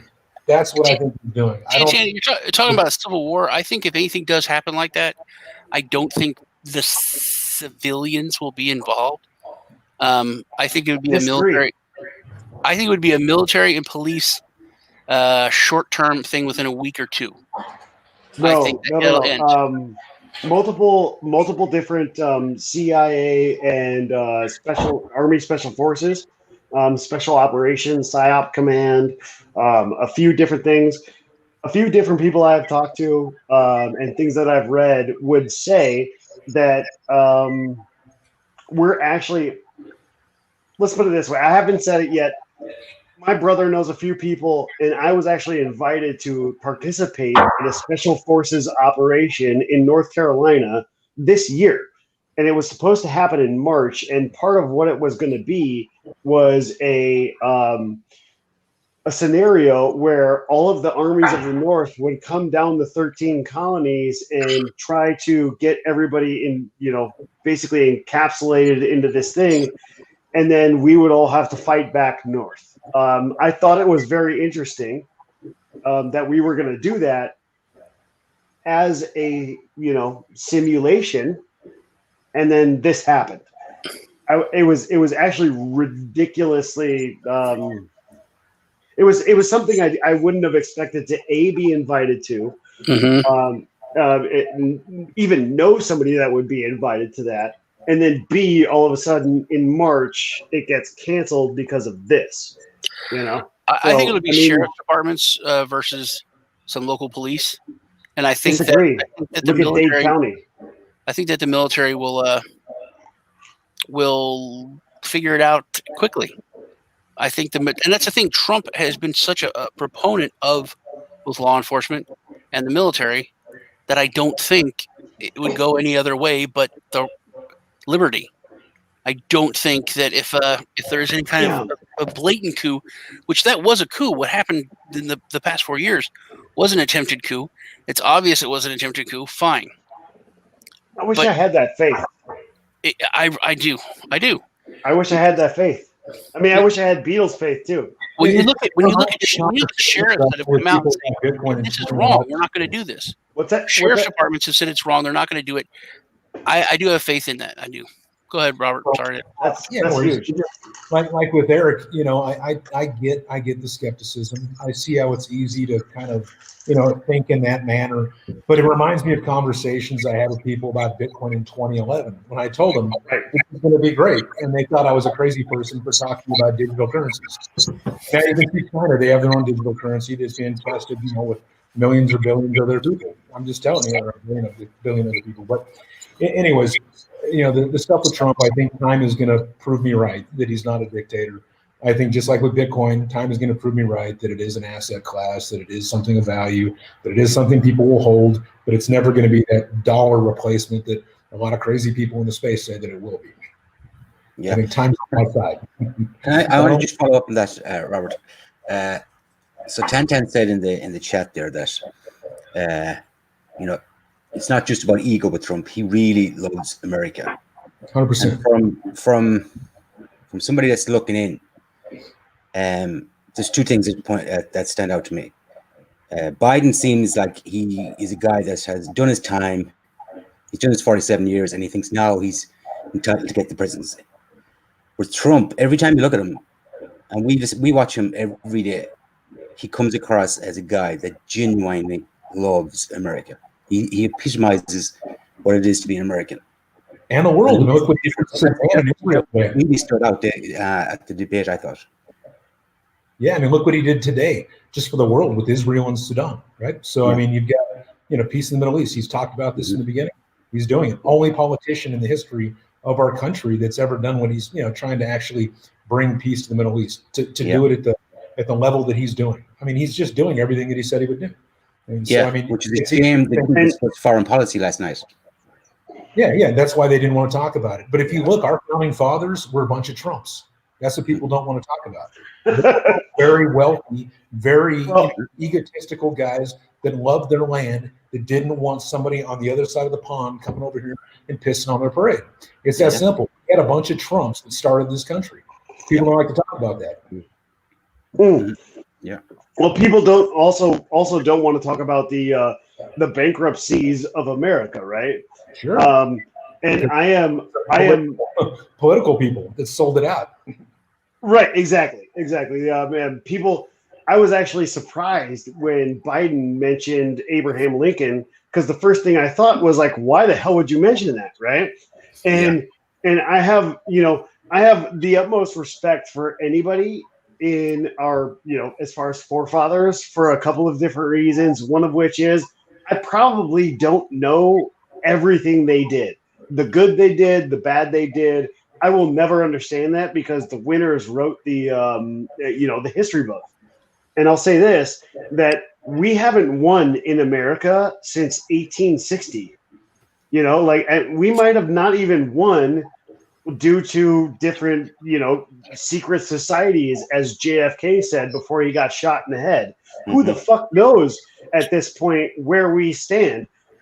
I think Beadles is right, and this might be the first time where we ever get everything brought out into like full transparency. We're looking at UFOs now in the Navy and Pentagon saying, hey, holy shit, is that a distraction? I don't know. I have no fucking clue. I couldn't tell you if I wanted to, right? Because there's so much news coming at me every day that it's like there's almost too much transparency. So I think that if Trump was the be all and end all, and he's going to be the guy, he would have to not only smash his enemies, but at the same time slowly wean us off of the system that we were bred to fucking believe, right? Yeah. And I've noticed that is actually the case, and things are trending that direction. But I still have a hard time trusting anybody once that's done. And I'm not saying that everybody should. Healthy skepticism is a thing that I would. It's a very good thing to have. Something I thought was weird, and you guys were talking about stuff they didn't talk about. They talked about in the debate. They talked about these kids that they can't reunite with their parents, but nobody brought up the kids that are missing. It's a huge number. Yeah. That they have lost or sold or something. They're not around, and their families are like, "Where the hell are our kids?" And no one's talking about that. What is it, like 800,000 in the U.S. alone every year? It's something crazy. Yeah, well, something crazy like that. So it's an estimated through CPS that is 800,000 a year go missing. It's confirmed. It's confirmed that at least 80% of 800,000 go missing. So we can't tell. Like, we're not going to say, "Hey, Wayfair is selling this, big cabinet. It's named the same thing as this," and try and get the individual one. But we should be able to say that 800,000. So I had a lot of conversations regarding coronavirus where I was like, "Hey, what are we at right now? 200,000 infected, maybe 200,000 dead, and then there's 800,000 kids missing." And then we start finding out that CPS is actually like in charge of 400,000 of these kids per year, confirmed. Like, what are we doing? Like, why is the news saying something about coronavirus and not these fucking kids for the last decade? Yeah, that's think about it. If you're a predator, shocking. What better way to detrimental than to be the head of one of these organizations or be a part of one of these organizations, right? Yeah.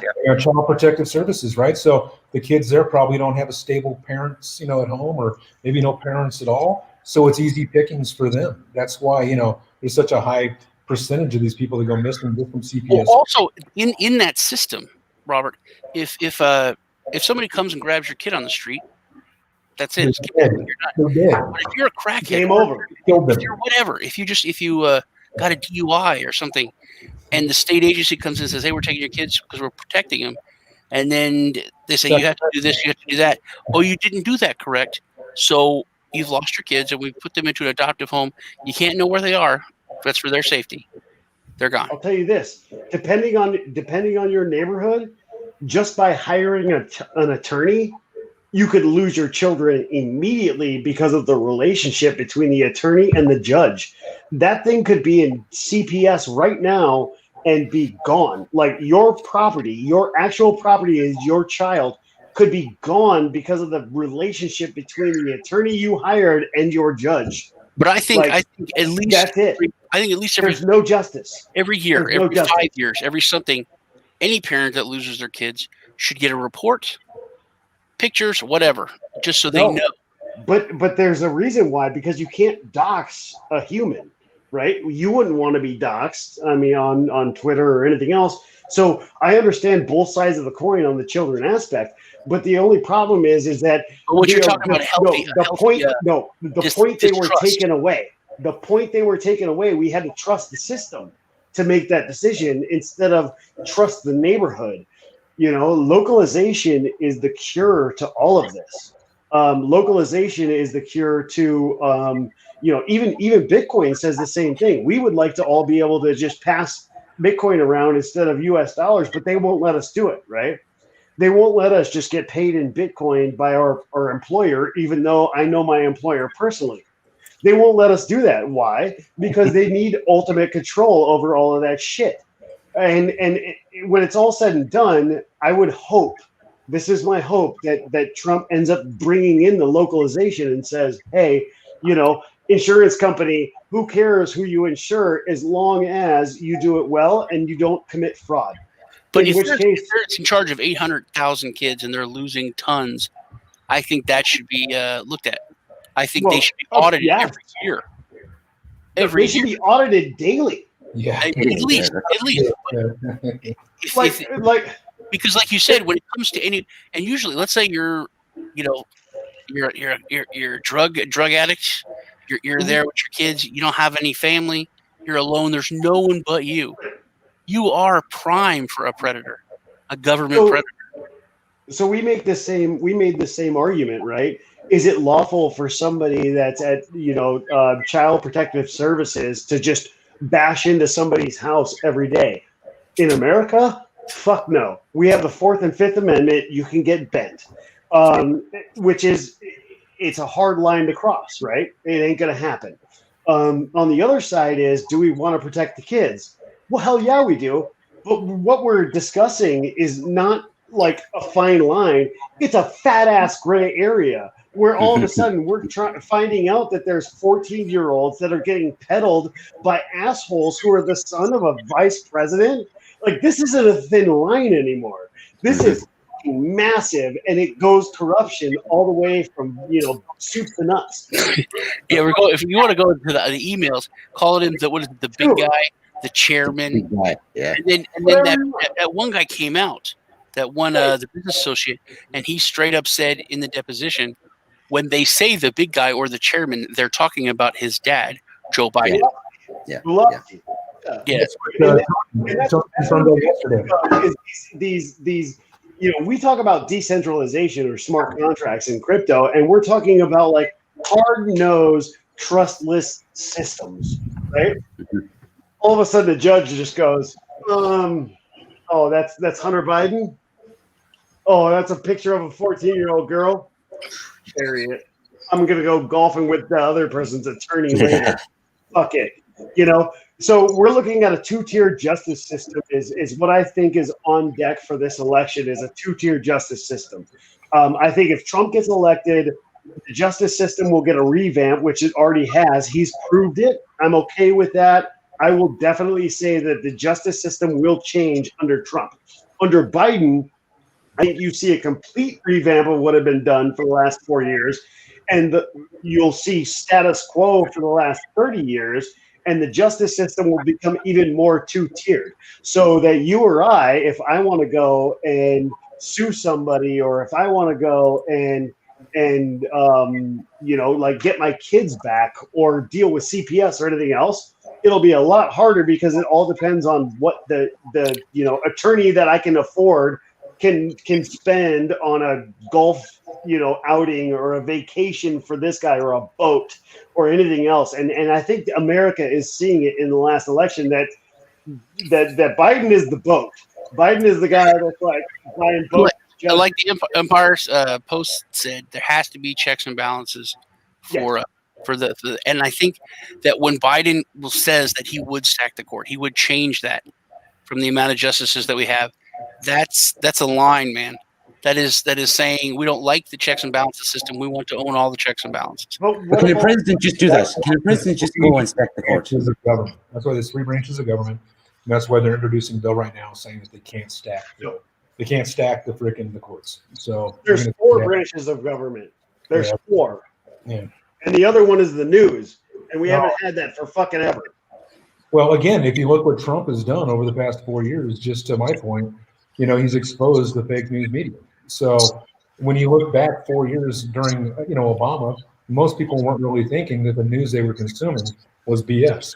Under Trump, he's shone spotlight, some sunlight on that right there. But the 3 branches of government outside of the media are what we have for checks and balances. But if those are corrupt, then like Ben Franklin said, if those are corrupt, your whole country's collapsed, it's fallen. You only keep a republic as long, as you keep it morally sound. You have to have morally sound people in charge in the government, or we will lose our great country. So, but how do you go about checking the court? But it's about the economy, stupid. But how do you go about checking the court? How do you get extra judges on the court? It's about the economy. It's not about character. How do you get extra judges on the court? Like, do you remember when he said that? Set at 9 and that's it. Huh? Isn't it set at 9? How do you get extra judges into it?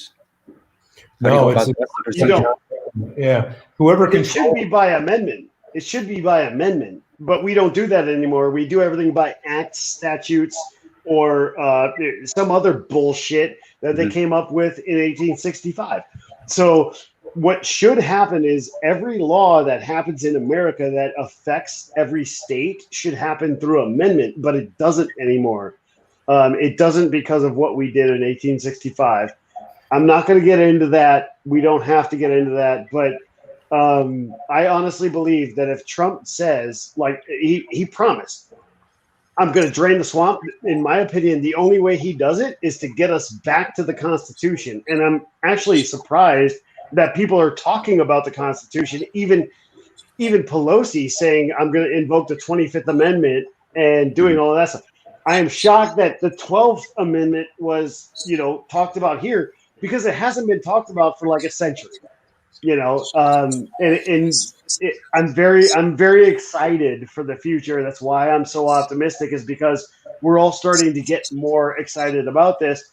And I would think, in my opinion, if Trump does what he says he's going to do, promises made, promises kept, before you know it, we have nothing more than the 20. I don't think we're going to make it through the 14th Amendment, and I don't think we're going to make it through a couple of other ones because they have to go.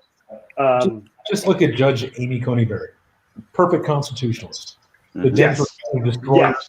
She made them look stupid. If you look at the judges that he's picked, they're incredible.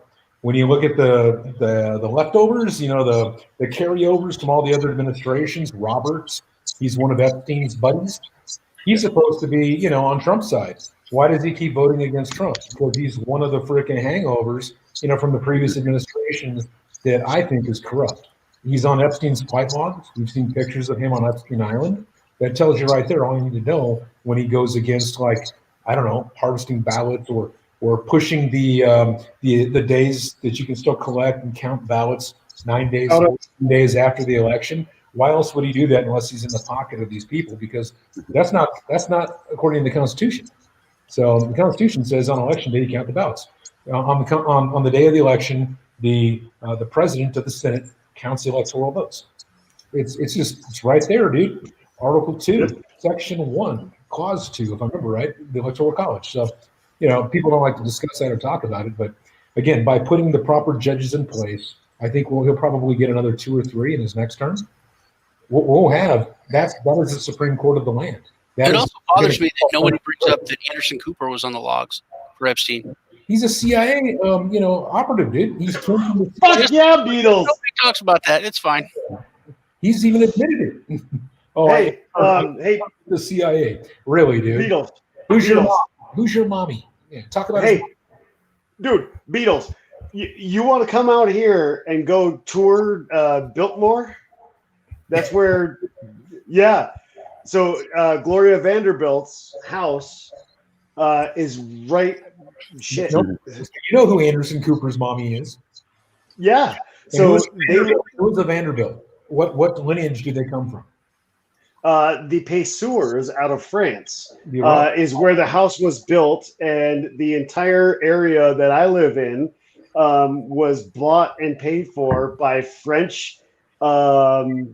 French royalty while they were trying to get away from the revolution, and then the Vanderbilts moved in, married into the family, and I can't remember when it was. Trace them back But to the Rothschilds.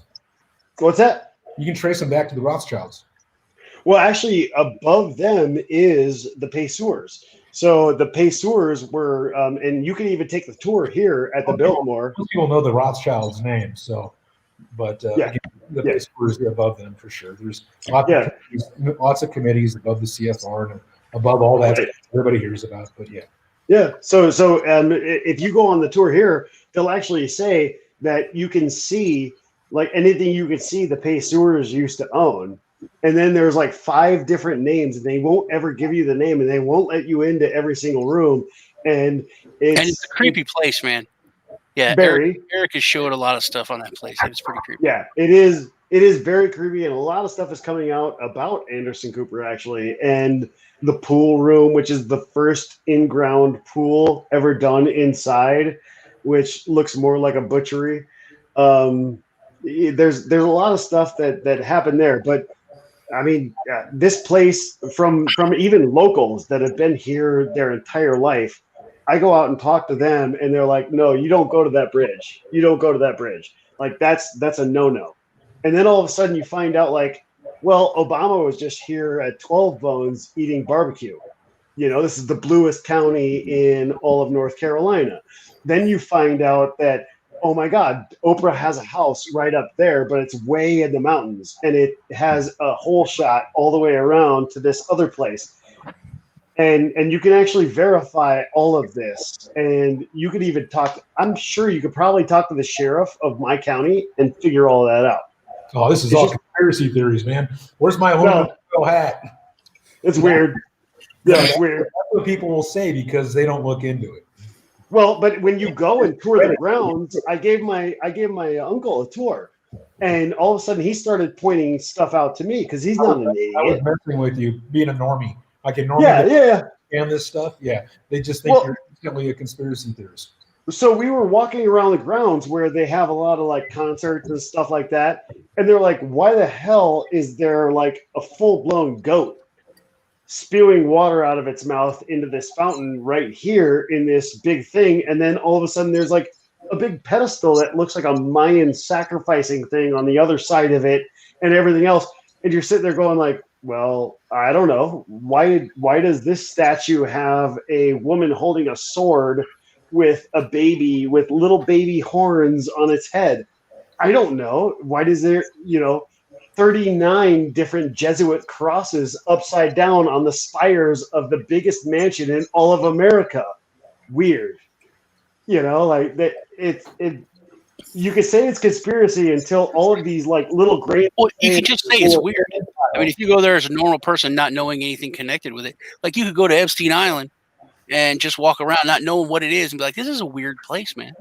But this is why are these weird little the temple and everything underground? But yeah, again, to Eric's point, symbolism shall be their downfall. Agreed. So, in my opinion, sensory overload typically takes people out of they're just looking at this house that's like, holy cow, this is the biggest house ever. They're not going to look at these little subtleties that are everywhere. And symbolism doesn't live right out in your face. It lives in the subtleties. Gloria Vanderbilt will wear a necklace to show her allegiance. Somebody else will wear a brooch, or somebody else will. The governor of Michigan, he's doing a live stream, will have a 86-45 in the back. Where yes, of course, your patented tuck your hand into your vest or shirt. Yes, all the symbolism, of course, and the royals. But that's the thing is that you have to look for that stuff, and then when all of a sudden when I bring somebody to that place and I say just look for the small stuff, and I'm not going to try and grill them on it, but just look. Just look. Why? Why is that there? Why is that there? Why are we doing this? Why is this there? You know, why do they say this? It's absolutely insane. This whole area that I live in is on the same, not necessarily plane, but lines like with Portland and everybody else, right? So we rely on the ley lines of energy, and from the locals I've talked to, this place is nuts, man. And there's a reason why all of these people came here when you had to carry, like, it was horse and carriage at that point. You know, the guy who designed the what is it, the fucking Central Park, is the guy who designed everything for the Biltmore. Why would he travel from New York to here to do that? Because they're all connected. I think Lee went to chase down the bartender. He's like, the bar looks empty. I got to go find a bartender. It's Lee's bar. Right? Yeah. It's closed for COVID, man. Oh, shit. Yeah.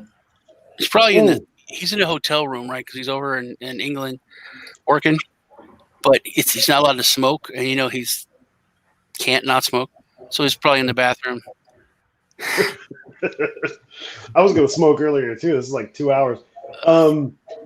Real quick, Beadles. What is your take? I mean, after this election, It's a pain in the ass. sorry, Lee. They got pills for that. They got pills for that. Penicillin, probably. But Beadles, after the election, you're in California, right? Nevada, Bahamas, California. I've got houses all over the world, but yeah, I bounce between all three. Oh, must suck. It must suck. No. What do you think? I mean, obviously, you're talking to the people that you have, you know, a decent relationship with in all of those houses and all of those areas. What do you think? What do you think is going to happen once this goes down? Is there going to be like full-blown push for chaos? No, man, I think you're going to see a little bit of, you know, a little bit of chaos. I think maybe for a day, 2 days, maybe a week. But I think it's going to, you know, die down because Trump will be the definitive winner, I think, on 11-3 through the Electoral College, just like he was in 16. So I think that it's a non-issue. I think he's already the president going forward the next 4 years. There's already 43, 44 states that he's already won. Believe it or not, New York and California are in contention. He might actually get those from my people on the inside, you know, that are, you know, like, so I give a lot of money to a lot of people that I believe can do good for our country.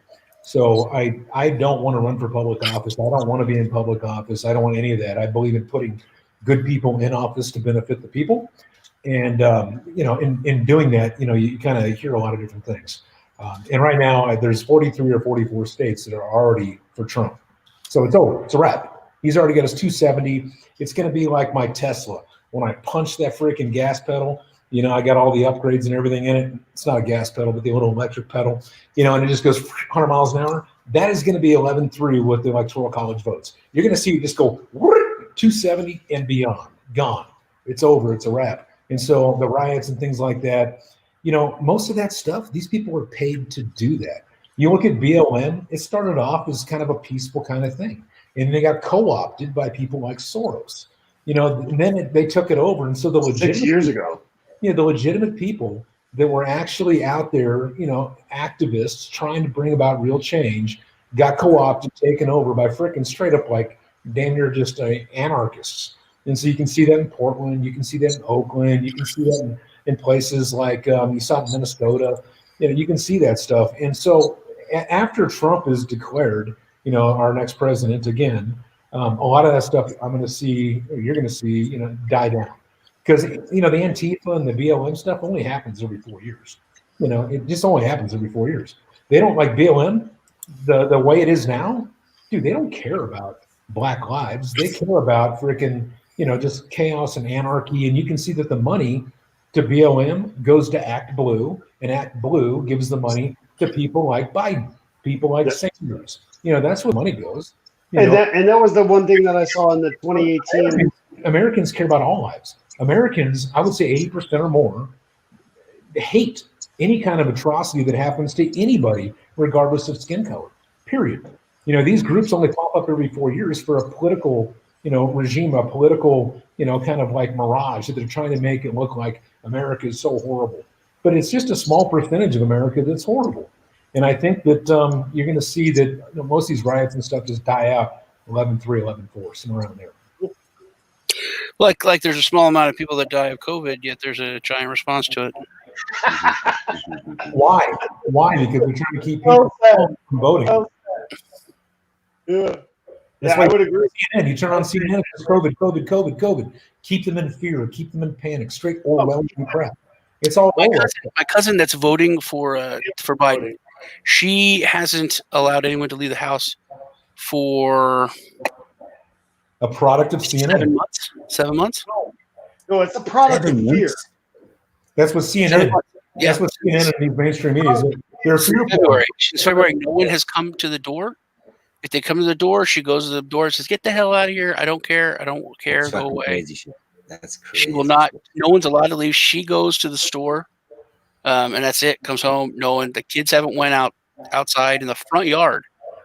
They go in the backyard. What's beautiful is when those type of people get woken up, when they're awake and they actually see that they've been lied to, and that it's a false narrative that they bought into. Yeah, they become the biggest activists for the people that are actually right. It's incredible to watch that when it happens. Yeah, I'm looking forward because, like I said, she's never voted before.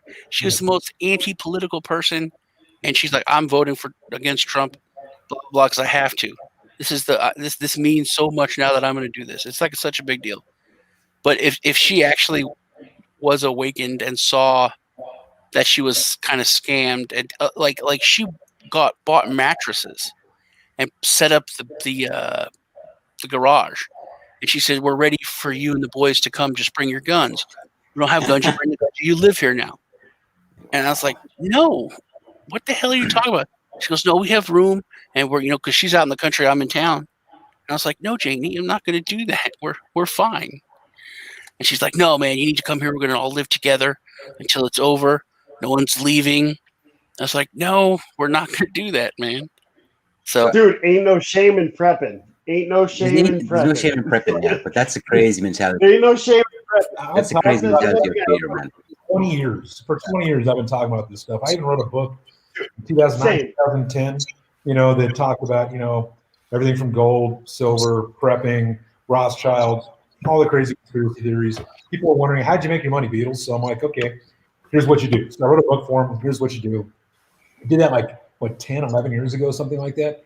All that stuff, that you're talking about today, the stuff I was talking about, over a decade, 2 decades ago, like when 9/11 happened. I was super freaking vocal about that. I don't even want to just look up Building 7. Need I say more? Look up Building 7. All right. 2 planes, 3 buildings, motherfucker.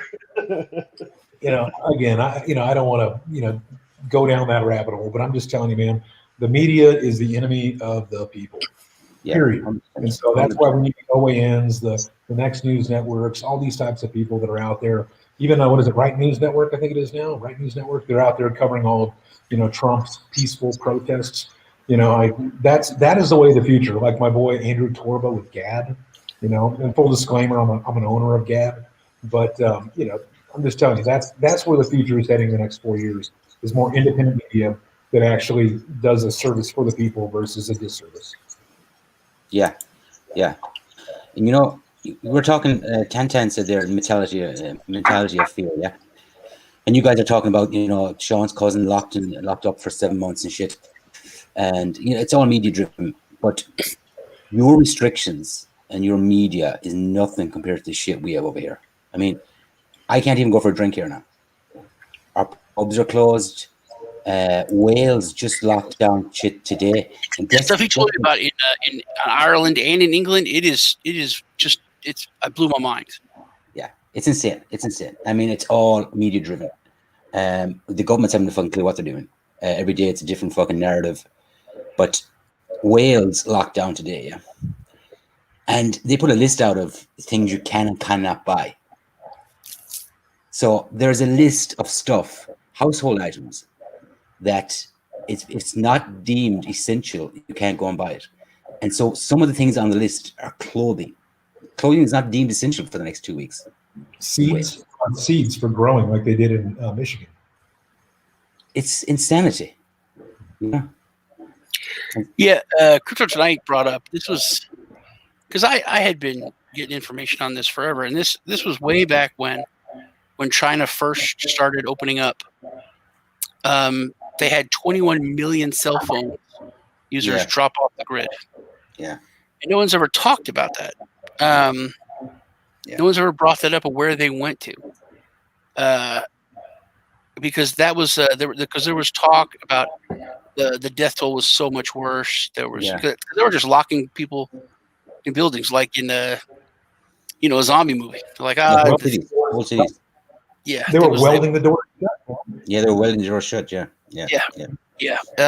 So, but it was right after they opened up, and the report came out. There was 21 million cell phones that were no longer in use. Yeah, disappeared. Yeah. So that was really, because that's something you can't hide. That's not, the government's not controlling that. That's a statistic and a number. Mm-hmm. That's an insane number, then. Yeah, and that is something that really worried me. I thought that was.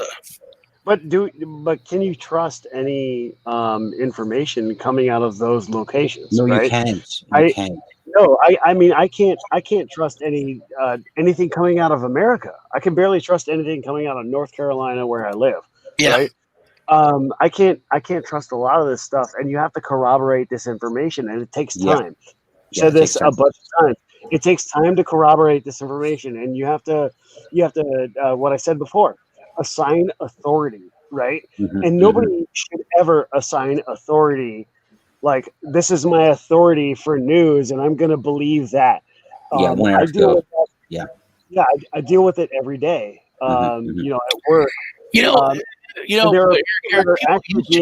used to do that in the olden times. Walter Cronkite. Everything was localized. Walter Cronkite was the man, and I forget who it was. It was the president said, "No, we lost Walter Cronkite. We've lost America." No, definitely not. Because we were compromised well before that.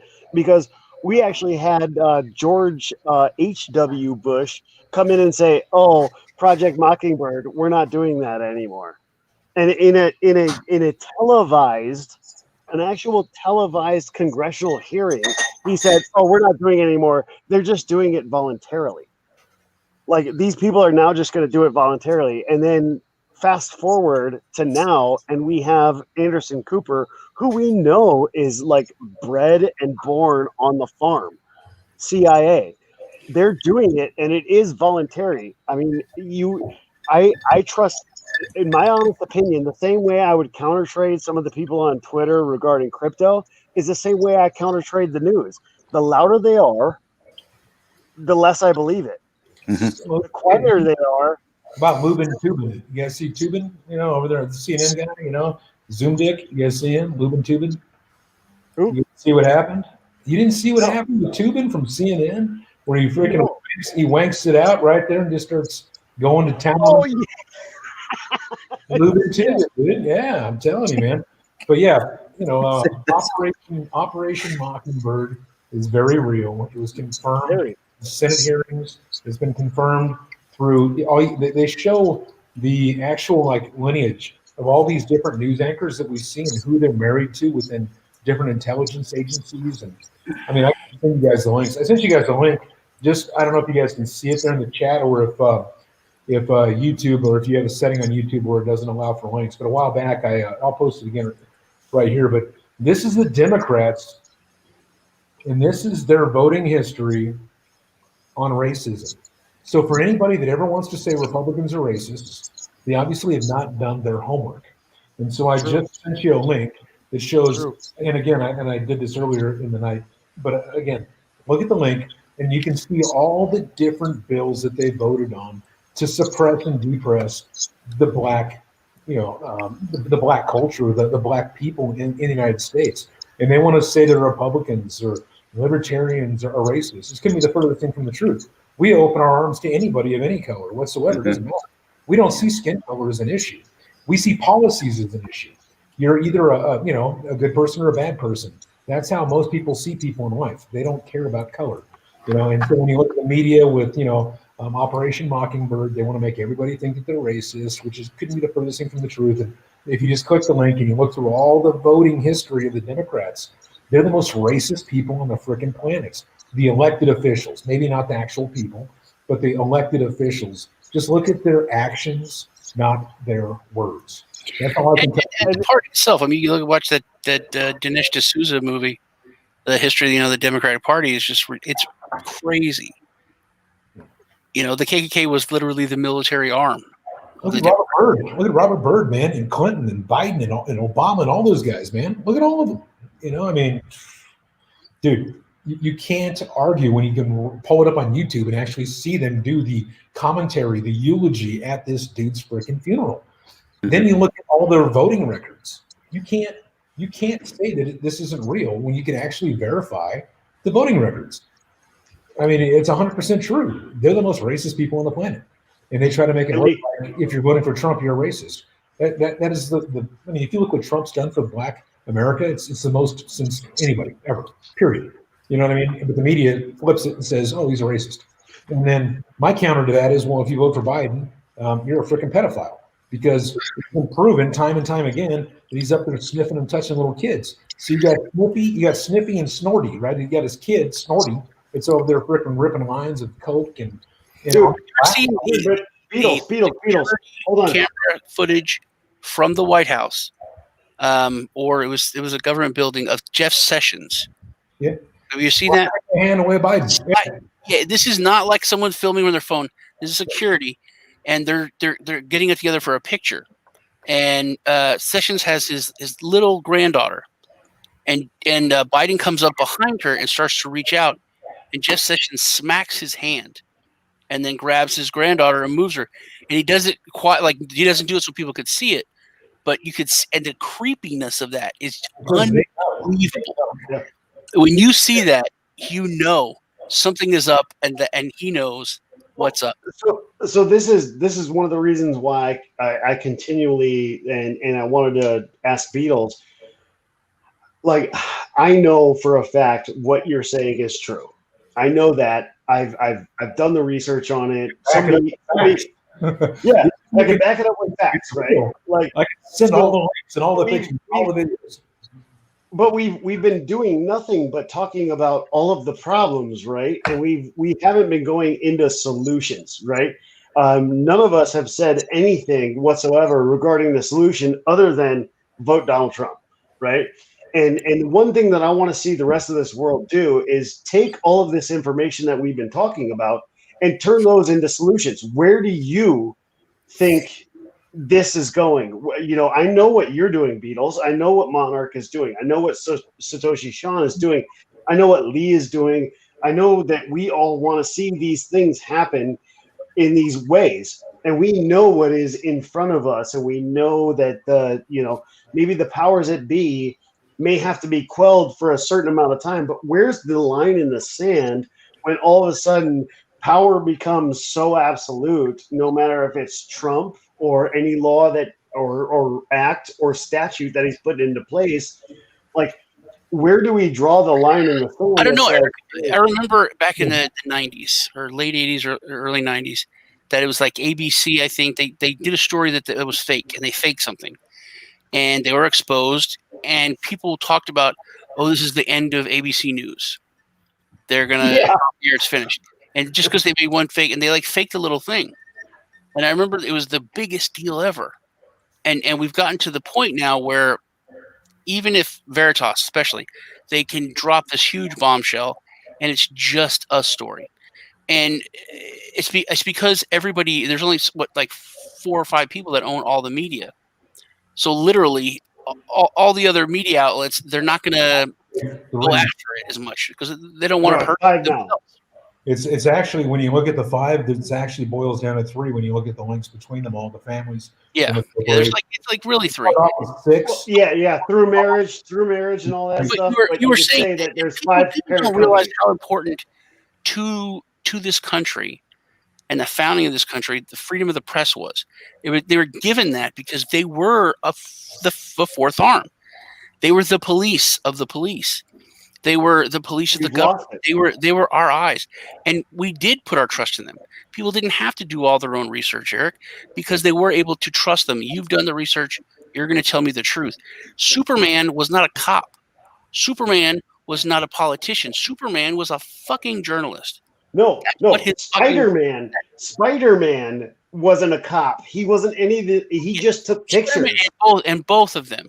But Superman became a journalist because that is the most important freaking job anyone can have. Fucking A it is. And now we've lost that.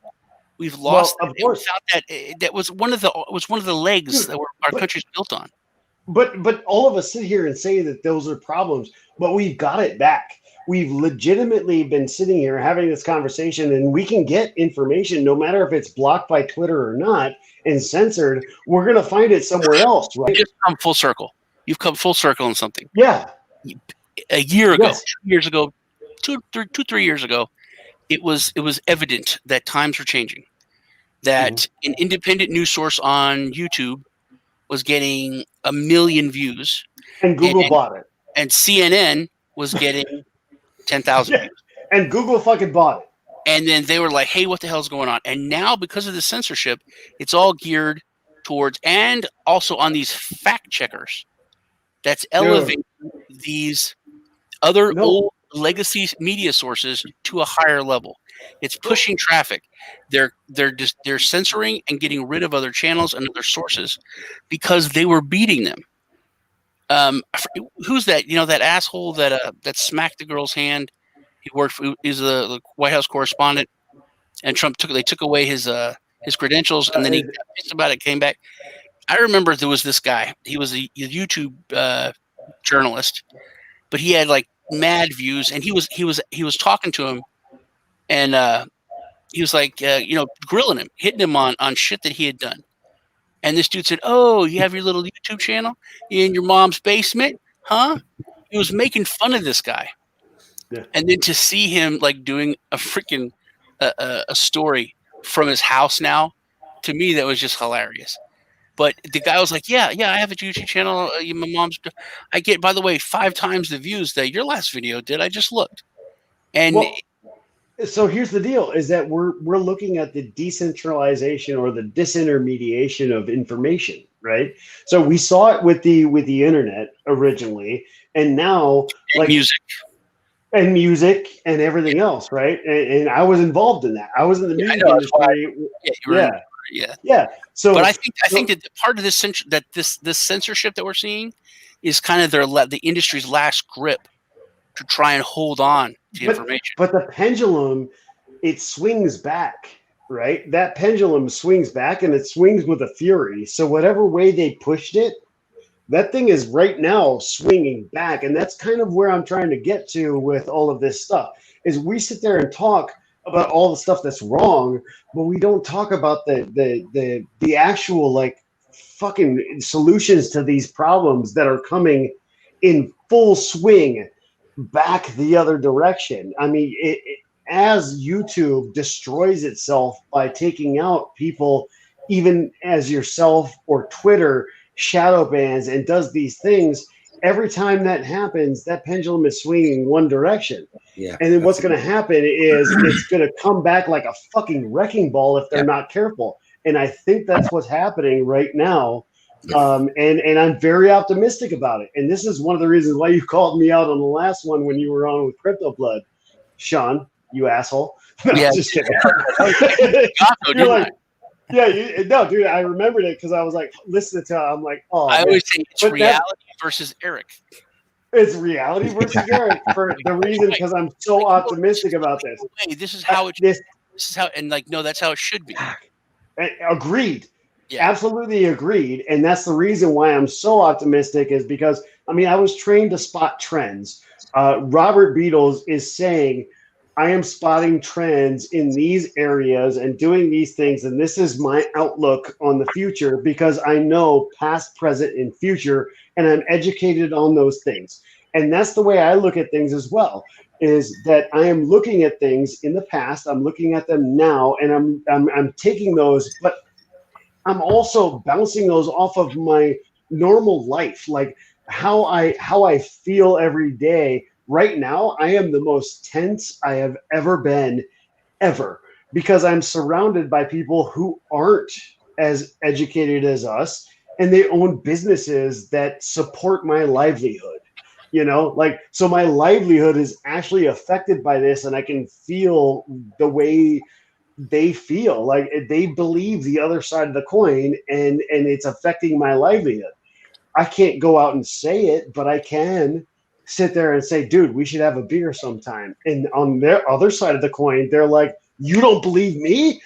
You're an asshole, So I have to tread lightly, and I think that the pendulum is about to swing the other direction, and I feel really bad. It is. I felt it too. Especially when America was burning, it was swinging back. Yes, like Chan said, Alex Jones and Lyndon Real they're both gone. And if you look at Alex Jones and Lyndon Real, compare the two of them, they're quite different. Quite different. But one thing. What is the factor that they both share? Huh? What's the factor that they both share? They speak disintermediation. They're both the mainstream media. Alex Jones is much louder. But Lyndon Real would just talk about the truth or censorship. No, counterculture and effect of media. I mean, in my opinion, and one of the biggest things is their share of that market. Yes, their share.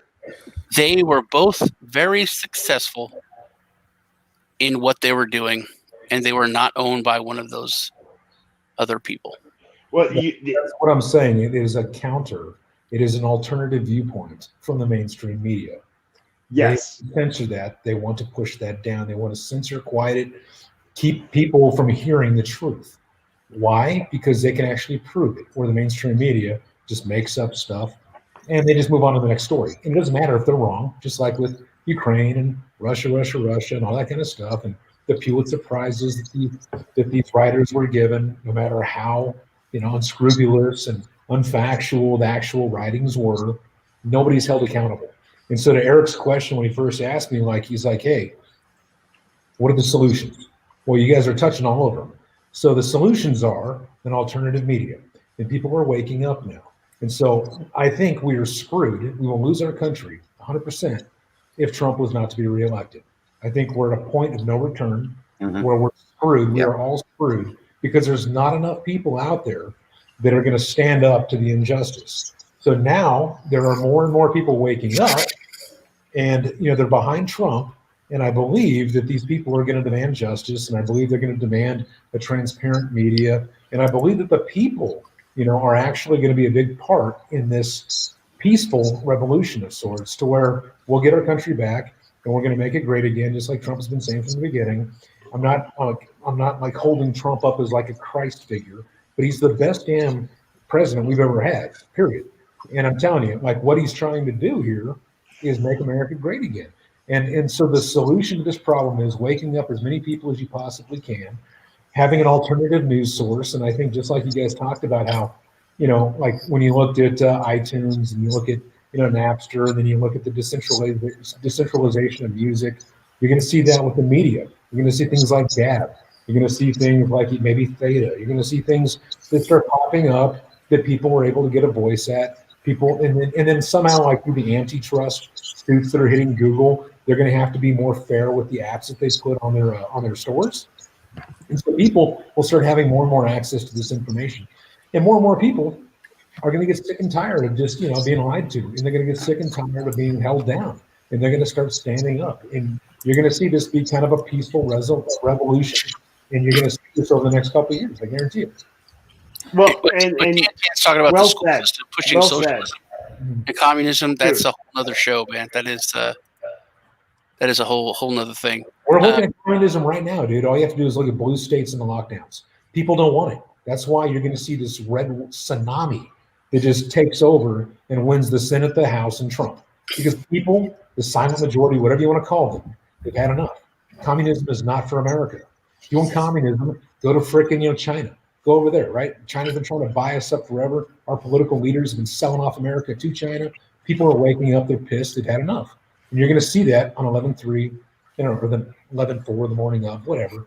In some states where they pushed it off 17 days or 9 days or 14 days, whatever it is, there may be some stuff up in the air. But Beadles, how much thought have you put into 2023?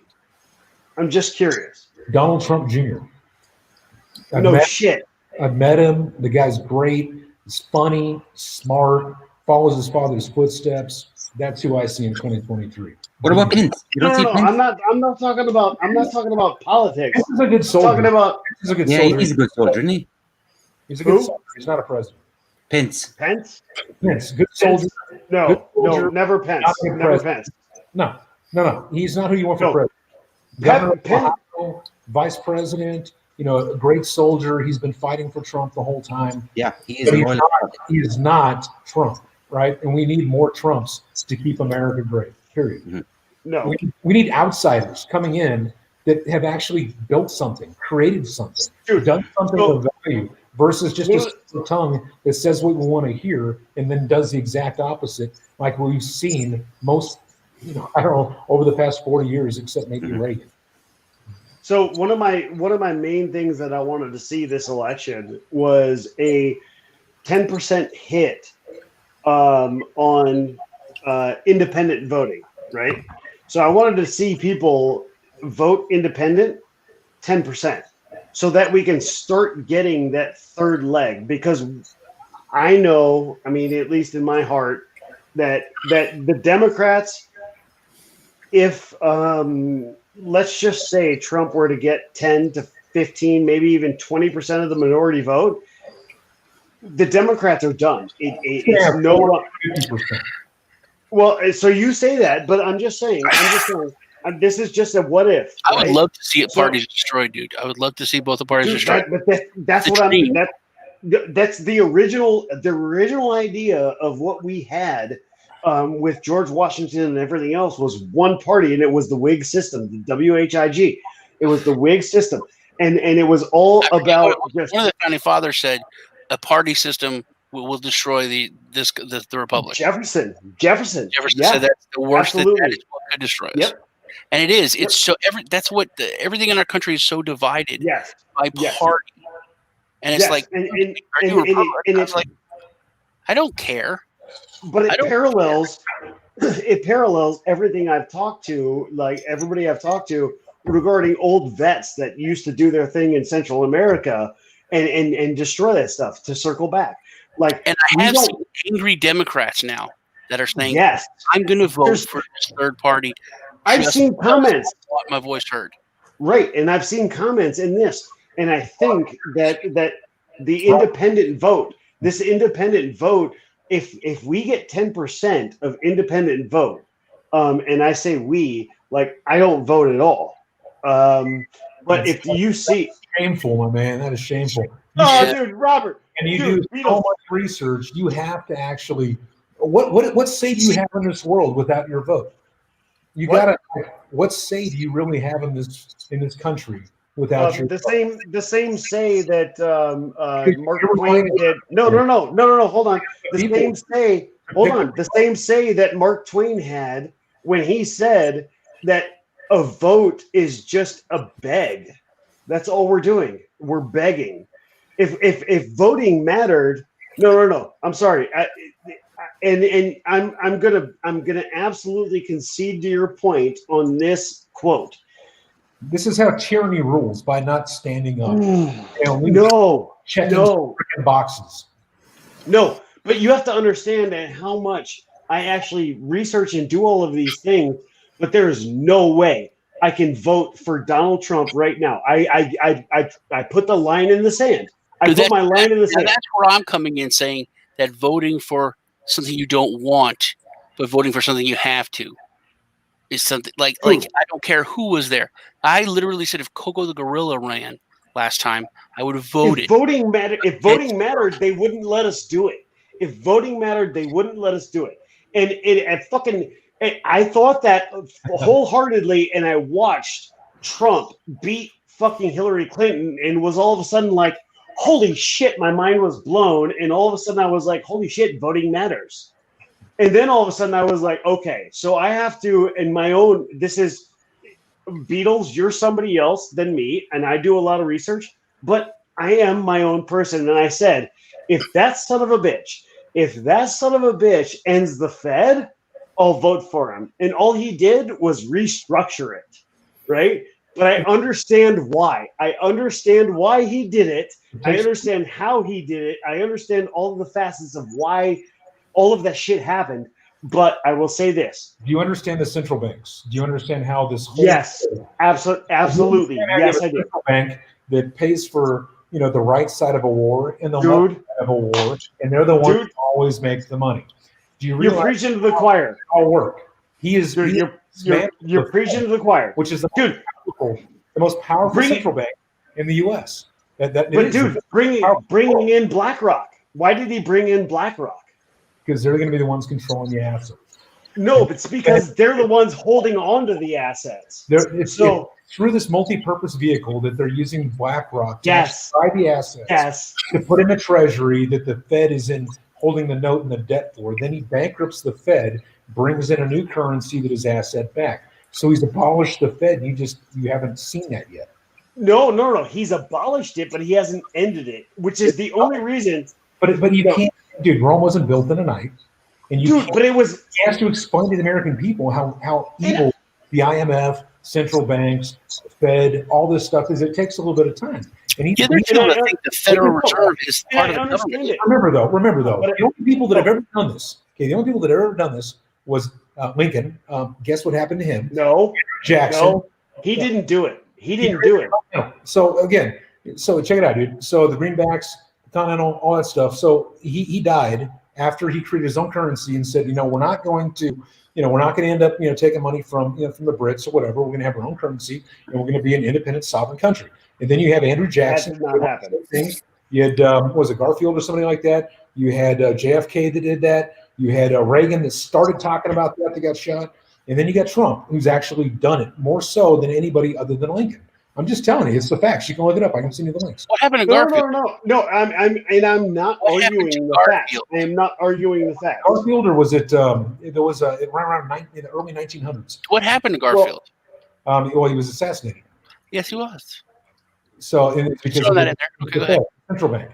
It was because of the first. That was through Lincoln, right? The first bank in the United States. Is that Lincoln or Jackson? I forget. But Jackson was one of the other. What happened to those two giant bankers that wanted to vote against creating the central bank system with Rockefeller? Dude, he put them on the Titanic and brought them over. Yes, 1912. I remember that. Yeah. So here's the deal. Look, there were a lot of rich people that were coming over to end the Fed. Dude, and as I said, if you're not going to end the Fed and you're just going to restructure it, I want to wait. I'm going to wait. Again, that's all there is to it. The most thing that you can do is show up and vote for what you believe. So when you go through these propositions, it is, because if people don't show up and vote, then tyranny will rule, because you already know that there's voter fraud. You already know that there's silver-tongued politicians. The educated people need to show up and speak out against some of this stuff. Anytime they're trying to do amendments to the I don't know what that means. That doesn't look good.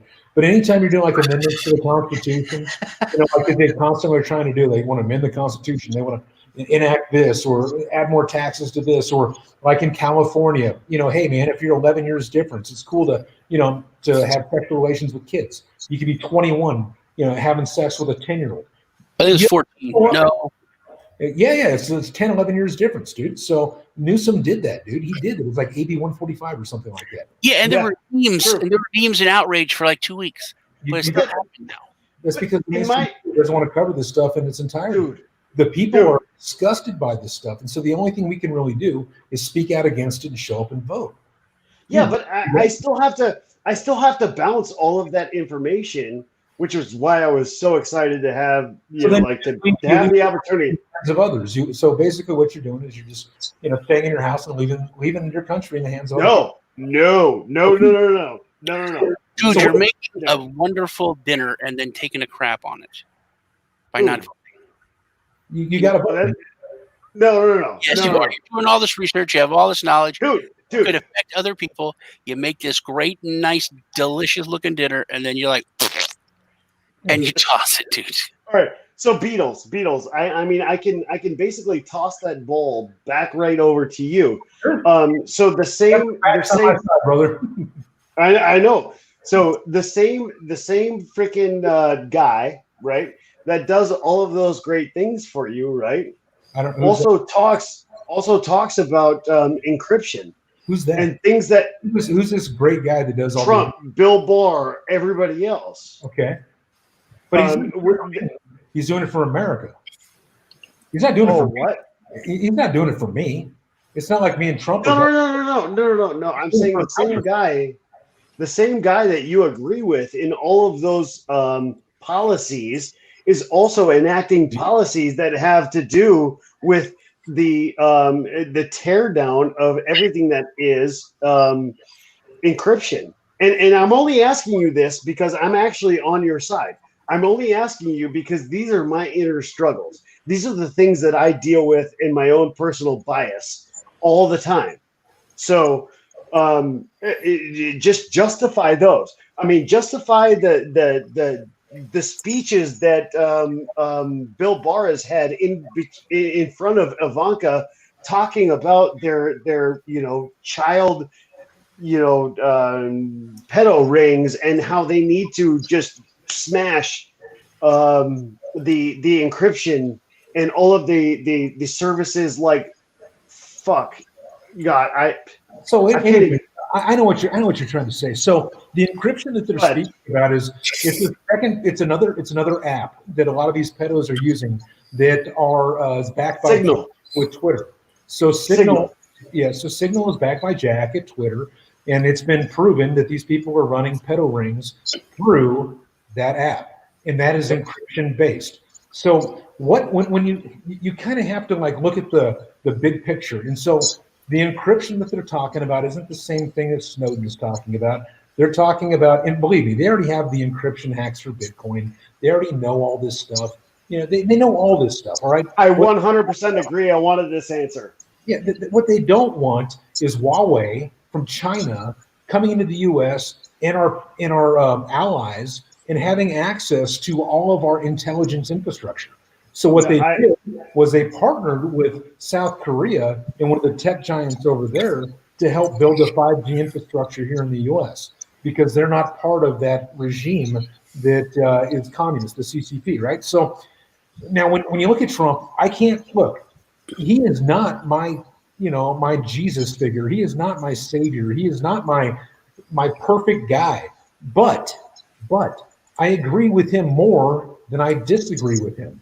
And he's done more than anybody else in the presidency history of our country. So, and I would absolutely agree with that. So when you look at absolutely agree with that. Look at his words, look at his actions. And so when you look at his words and you look at his actions, but you also have to look at the Hegelian dialectic. Okay. Right?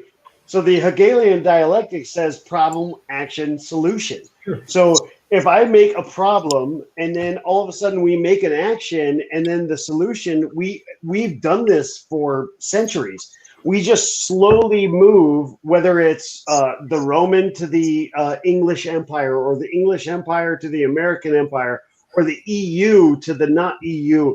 We're just slowly making all of these moves to one different section. And I'm just wondering how somebody I know you're voting Trump. I know that's going on. Already did. I know you already did. Okay, so I'm just wondering, like, I always and automatically am sitting there thinking, like, who is doing what for what purpose? The Hegelian dialectic. What are you doing? And that keeps me. Words that keeps me from pulling the trigger, right? Speaking of empires, Eric, we used to have empires. We used to have empires, and they were run by emperors, and then we had kingdoms, and they were run by kings. And they're called Hegelian dialects. And now we have countries. Presidents. Now we have countries, and they're run by cunts. So with that, this show, it's went so long. My man. I wanted to go an hour. Dude, and I kept trying to, but it's tough. Yeah. Dude, I'll swing to that. We have countries, and now we have cunts. Yeah. Emperors, kings, and cunts. And then you had the EU. Appreciate you guys coming and being on. You killed the bottle. I finished it, Lee. I finished it. It's been great having you guys on. It's been great having the talk. Dude, Beadles, I want to have a talk like a motherfucker. I would love to have a talk, man. You're my man. You got to get your ass off your chair and go out there and vote. It's the only power you got outside from telling other people what you know. And if you tell other people what you know, dude, they need to take action. They got to go out there and vote with their pen, dude. That's how you affect change, brother. I do want to offer an olive branch to Robert, and I will say this: even though I cannot vote for Trump, I have told everybody else. I have convinced everybody else to vote for Trump. Brock Pierce. Go vote for Brock Pierce. All right. No. Nope. Wait a minute. If you want to have that third party, why don't you go vote for the third party? What's that? Why don't you add to that 10%? Yeah, go start your own political party, man. We'll call it the Eric Crypto Party. Go start your own party, dude. Yeah, man, I'd come over and vote for you, man. We actually did, and we're discussing what happens outside of the corporatocracy that is 1863 version of America that was bankrupted after the Civil War. So what I'm talking about is going back to pre-Civil War era. It's almost like a freedom school. So I can't do it. I mean, if you guys want to know about it, I will be glad to talk about it more. But basically what happens is that we've all been fucked over, and basically. So my man, something about it. One of the biggest reasons why people fail to achieve in this world is they talk and they don't take action. Yes. Your ass and go out there and do something. You're my man. No. So the action I'm taking is the action I believe in.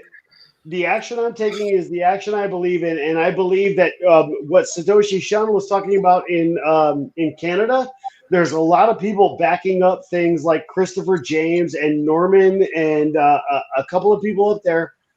And I am saying that if we all learned a few very small things, we could take over everything if we wanted to, as long as you are in a Western civilization based on the Magna Carta. Do Eric, it. I have a question for Eric. Yeah, go. How do you achieve anything? What's that? If you don't vote, man, how do you expect to achieve anything? If I don't what? If you don't vote, how are you going to achieve anything? If I don't vote? Yeah. How do I achieve anything? Well, if I can only do that every 4 years, I expect to do that every 4 years, and I do it every day. No, man. Special elections, votes every 2 years. I do it every day. I do it every day. We deserve. We get the country that we allow. Every single fucking day. Daily. Wake up and you do it. Every fucking day. In my neighborhood, in my fucking city, in my fucking township, every day. And as soon as I need to be mayor of what I am around, I'll fucking take it over. And I'll do it again. Because what did you say to me when I got to be mayor? Are you going to vote for yourself, Eric? Are you going to vote for yourself for mayor? No, I hope I get 0 votes because I don't want that responsibility. But for God fucking sake, that makes sense. Dumb it makes sense that you would run for mayor to not win. I think we're talking. That's what you're doing now. Are we talking to your sister? It doesn't make any sense at all. None of it. You got to get out and vote, my brother. You got to get out and vote, man. It's the only voice we really have outside of just this. No, we don't. Yeah. Localization. That's Localization. People to show up and vote, because even if everybody's aware, but then doesn't take action, then you're only going to get the country that you I built awareness for 20 fucking years. But you didn't and vote. Nobody gave a fuck. No, nobody gave a fuck. Nobody gave a fuck when fucking Mark Twain said voting doesn't matter. Nobody gives a fuck. Nobody cares. That's why you're going to see the biggest voter turnout in the history of our country. Because so 10-10, 21-71 just said, Eric, that's a lot of talking. You should become mayor. All right. There you go, man. I'll get it then. Any words, a little action. I get it. Wrap it up. Yeah. Wrap it up. No, dude, it's all about local. It's not about fucking presidential, anything else. Do your thing. Talk to your neighbors. Get out there. But hey. Open vote. Do it daily. Do it daily. I 100% agree with you. It needs to be at a local level. Absolutely. The states should govern themselves. Totally. Always. That is the way. So Mark Twain said a lot of really great things, but then he's also said some things that could be taken out of context. And I think voting, he did 100% is taken out of context. So you got to do it. Maybe you caught him on a bad day. He said, the coldest. True. Very true. Maybe you caught him on a bad day. But that's the thing about fucking President Trump. Maybe you caught him on a bad day, and we should do fucking local levels instead of 74 years of history, man. 74 years of history plus at least 40 years of saying the exact same message for 40 years, including fooling Republicans, making America great again, dude. Everything that he said he would do, including fooling Republicans. Republicans, dude, are just as bad as Democrats in a lot of areas. Agreed, but I don't agree with any of them. But no, I agree with some of it. I mean, at least they're trying to protect our Constitution that you say you read. Sure. So I'm rooting for Trump. I just ain't voting for him. That's all I'm saying. I'm rooting for him. I just ain't voting for him. Drink some more, brother. Dude, but that's the thing, is that we shouldn't be this biased. That is the thing. It's not biased. That's the thing. We shouldn't be this biased. It's our right and privilege. We shouldn't be this biased. It shouldn't be an on-off switch. It shouldn't be a fucking. No. And you can no longer complain for the government that you are controlled. But that's the normal fucking discrepancy that everybody says, is if you don't vote, you don't fucking matter. No, disagree. Disagree. If you don't vote, you shouldn't complain. You get what you get, man. Bullshit. If you don't put your order in, you can't complain about what meal you get, bud. Dude, but I would eat it either way as long as I agreed with it. But whether I paid for the fucking meal. You agree with it. I mean, if you don't vote, I mean, yeah. How do you know communism won't be voted in? Because you dude. Oh, I would love to have conversations about ridiculous paradigms that we can talk about. Those paradigms. Dude, I'm on. Voter fraud is being exposed, and your vote does matter. Why would you exercise your biggest freaking? I would call it, probably. I mean, one of the greatest, civic duties you can do as a human, especially as a U.S. citizen. Why wouldn't you want to exercise your vote? It's the only time you can actually show up and it actually matters. I mean, yeah, of course you can have discussions. Because I asked the question, why is this the only thing that fucking matters? It's all we have in the moment. So that's all we have. So that's what I'm left with. So I'm just wait a minute, Eric. Why did you get married? What? Why did you get married? What do you mean? Why did you get married? Because that was the best woman I ever met in my life. But good answer, man. So why does that just one person matter? Why wouldn't you? Because that's the best person I ever met in my life. So not make them your own. So, but why does one person matter? Why does just that matter? Why does just that one woman matter? Because it's the best person I ever met in my life. I mean, to be honest with you, that's the honest opinion. That's why voting matters, dude. Because for that one day. Well, no. I'm married to that one for the rest of my life. This one 4 years. Fuck you. You can't even define which state will give me, like maybe full life, fucking dude, as soon as somebody says, hey, for the next 2 terms of 4 years, that's it. That's all that's going to happen. And we have, term limits. I'll vote for somebody. As soon as somebody has done anything they have promised, other than Trump, Beadles, you are definitely worth that. Trump has done everything he's promised. And I definitely agree with that. Trump has fucking knocked it out of the park more than anybody that I've ever voted for 20 years. And I would absolutely vote for him, except that he didn't end the Fed. And that's what I said in my heart that I wanted to see. And if he didn't do it, I wouldn't vote for him. And that's it. That's the reason why I wouldn't. What's that? What did Powell, the head of the Fed, say? What did Powell, the head of the Fed, say? It's a fucking structure. It's a restructure of the fucking Fed.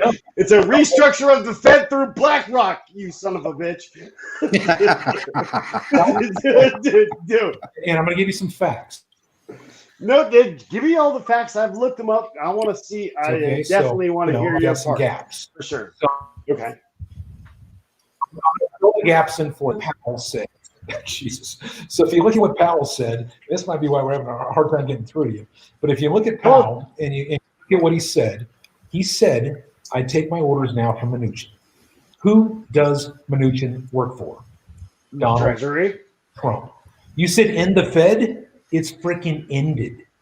You just have no. Yeah. Well, who's next? Who's next? If Biden wins this election, who's next? Who's next? Trump already has in the bag. He's got 43, 44 states already. It doesn't fucking matter. If that's what we do with America. That's what we do with America. Is we rely on the next person. The tranquil fucking transition of power. So we're gonna hand this over. We're gonna hand this over to Joe Biden next fucking 4 years after this. And you're going to hand the fucking Federal Reserve over to him? You fucking kidding me? So, Eric, I can't wait to say I told you so. And dude, I hope. I will cut to all the people that hated on me in 2016 when I said Trump was going to win, and they said I'm an idiot, and then Hillary has a 96% chance of winning. And when he won, I threw up the freaking Trump bobblehead emoji with the 2 middle fingers. I told you. So in 2 years, let's revisit this conversation, and I'm going to show you, okay, that I was right. Dude, I'm A-okay. That sounds good, but for today, you do it every day, Eric. All right. It's been fun, guys. It's been fun. Yeah. It's been fun. Thanks for coming on. Back out, dude. Hey guys, thanks for everyone that was watching and asking questions. Remember to comment on the video after. It's up and live, so you're entered in for our sweepstakes at the end of the week. Any closing thoughts from anybody? Sure. No. Okay, go ahead, Eric. No. Here's my thing: is that I am rooting for Trump all over. I want Trump to win this because I think that has the best idea for America. Biden, fuck that. That guy is a fucking train wreck. And if he ends up being president, I will definitely have to buy a lot more expensive ammo to fight my way out of what the fuck that guy has to do. But that's the beauty of America, is that I can fucking decide what I want to do. It doesn't matter what Beadles says. It doesn't matter what Sean says. It doesn't matter what fucking Biden says. It doesn't matter what, Trump says. I can decide my own point, and I can go and move ahead in that direction within my, realm of understanding. And I think that's why people have moved here for generations and have done great things. And I think that's why, and what makes America successful. So whether I vote or not, it doesn't fucking matter, because I'm not going to vote until somebody ends the fucking Fed. Lee's been super quiet, man. Come on, Lee. Hit us with some freaking wisdom, man. Give us that closing thought that's just going to make It's awesome. It's awesome watching you guys argue back and forth. No, I gotta say the vote thing.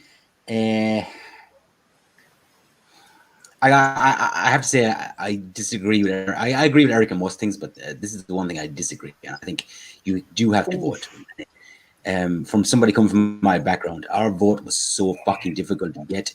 You may think it means fuck all, but from a principal's perspective, you've got to use the fucking thing. You know. Talk to Lee, man. He knows all about it being locked down there in the freaking UK, dude. We can't even fucking get a drink, man. And you're pissing about voting. I can't even get a fucking drink properly. Come on, just go vote. One thing, Eric, I want to say without you jumping in is that Beadles is saying that Trump will end the Fed in the next 4 years. Two. You say you won't vote until someone ends the Fed. Two. Voting, then you would vote for someone to end the Fed. That would be your vote. I am voting for him to end the Fed. I voted for Ron Paul too, but you know what? He didn't make it. All right, Robert, what do you got to say?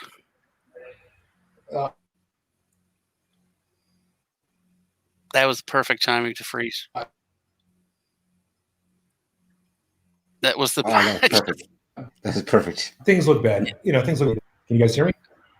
You froze right when you started. Yeah, they're trying to censor me. See, that's what happens. But that's why like 20 of my buddies lost their channels. I've lost my channel. They put it actually back up. I've lost like 100 videos. They put some of them back up. I've been flagged. Anyways, regardless, things look bad. But I tell you what, dude, the next 4 years are going to be incredible for our country. They seriously are. People need to stop freaking out.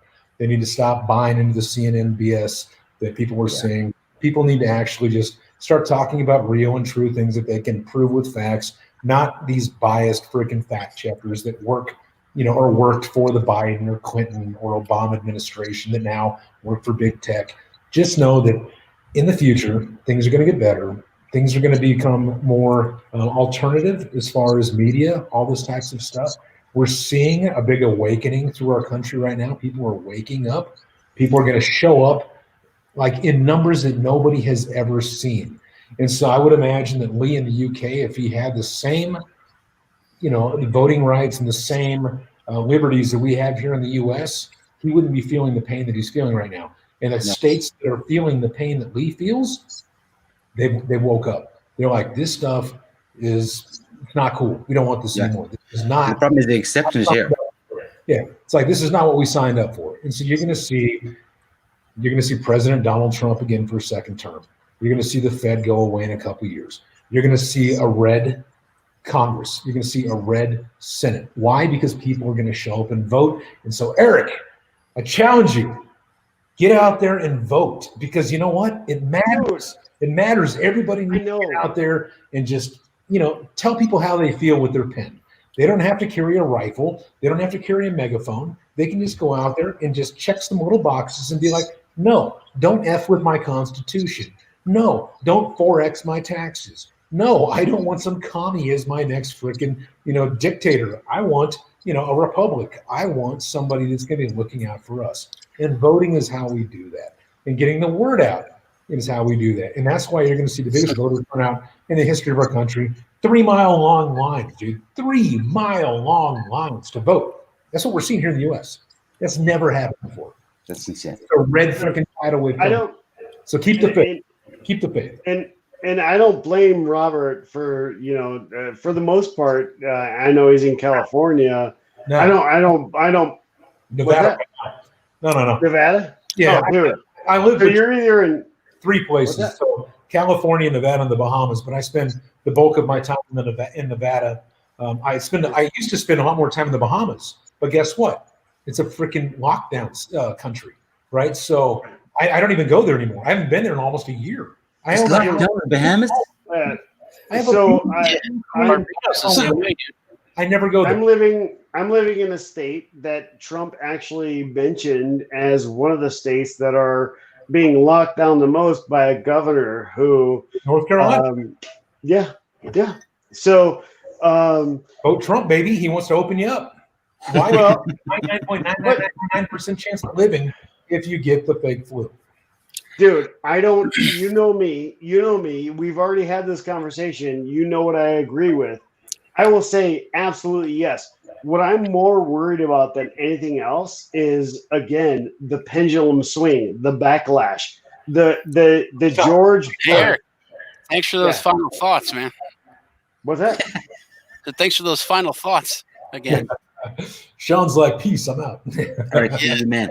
He's the man, Eric. Jesus. I think one point that Robert made that I saw last time, and no one talks about this. I think that the elections are rigged. I think that there's a lot more, like we talked about in the show, a lot more focus is put on it. So people are being arrested. People are being arrested more. It's a fact than any other time that I can remember. I think that there was manipulation last time, but I never saw a turnout like I did last election when it came to Trump. Though I think the lines weren't 3 miles, but they were bigger than I had ever seen. People were more. They were more excited or whatever the word is about politics in general. I think that they weren't expecting it, and I think that they did get the votes. That I think they got more votes than they expected to get. I think they didn't manipulate the. I don't think they didn't manipulate the vote enough, and that is one of the reasons why Trump got in. I think this year is going to be about the same thing. I think there'll be even more of a turnout. I'm looking forward to seeing what the results are. So, Red wave. just one more time before we go end the stream.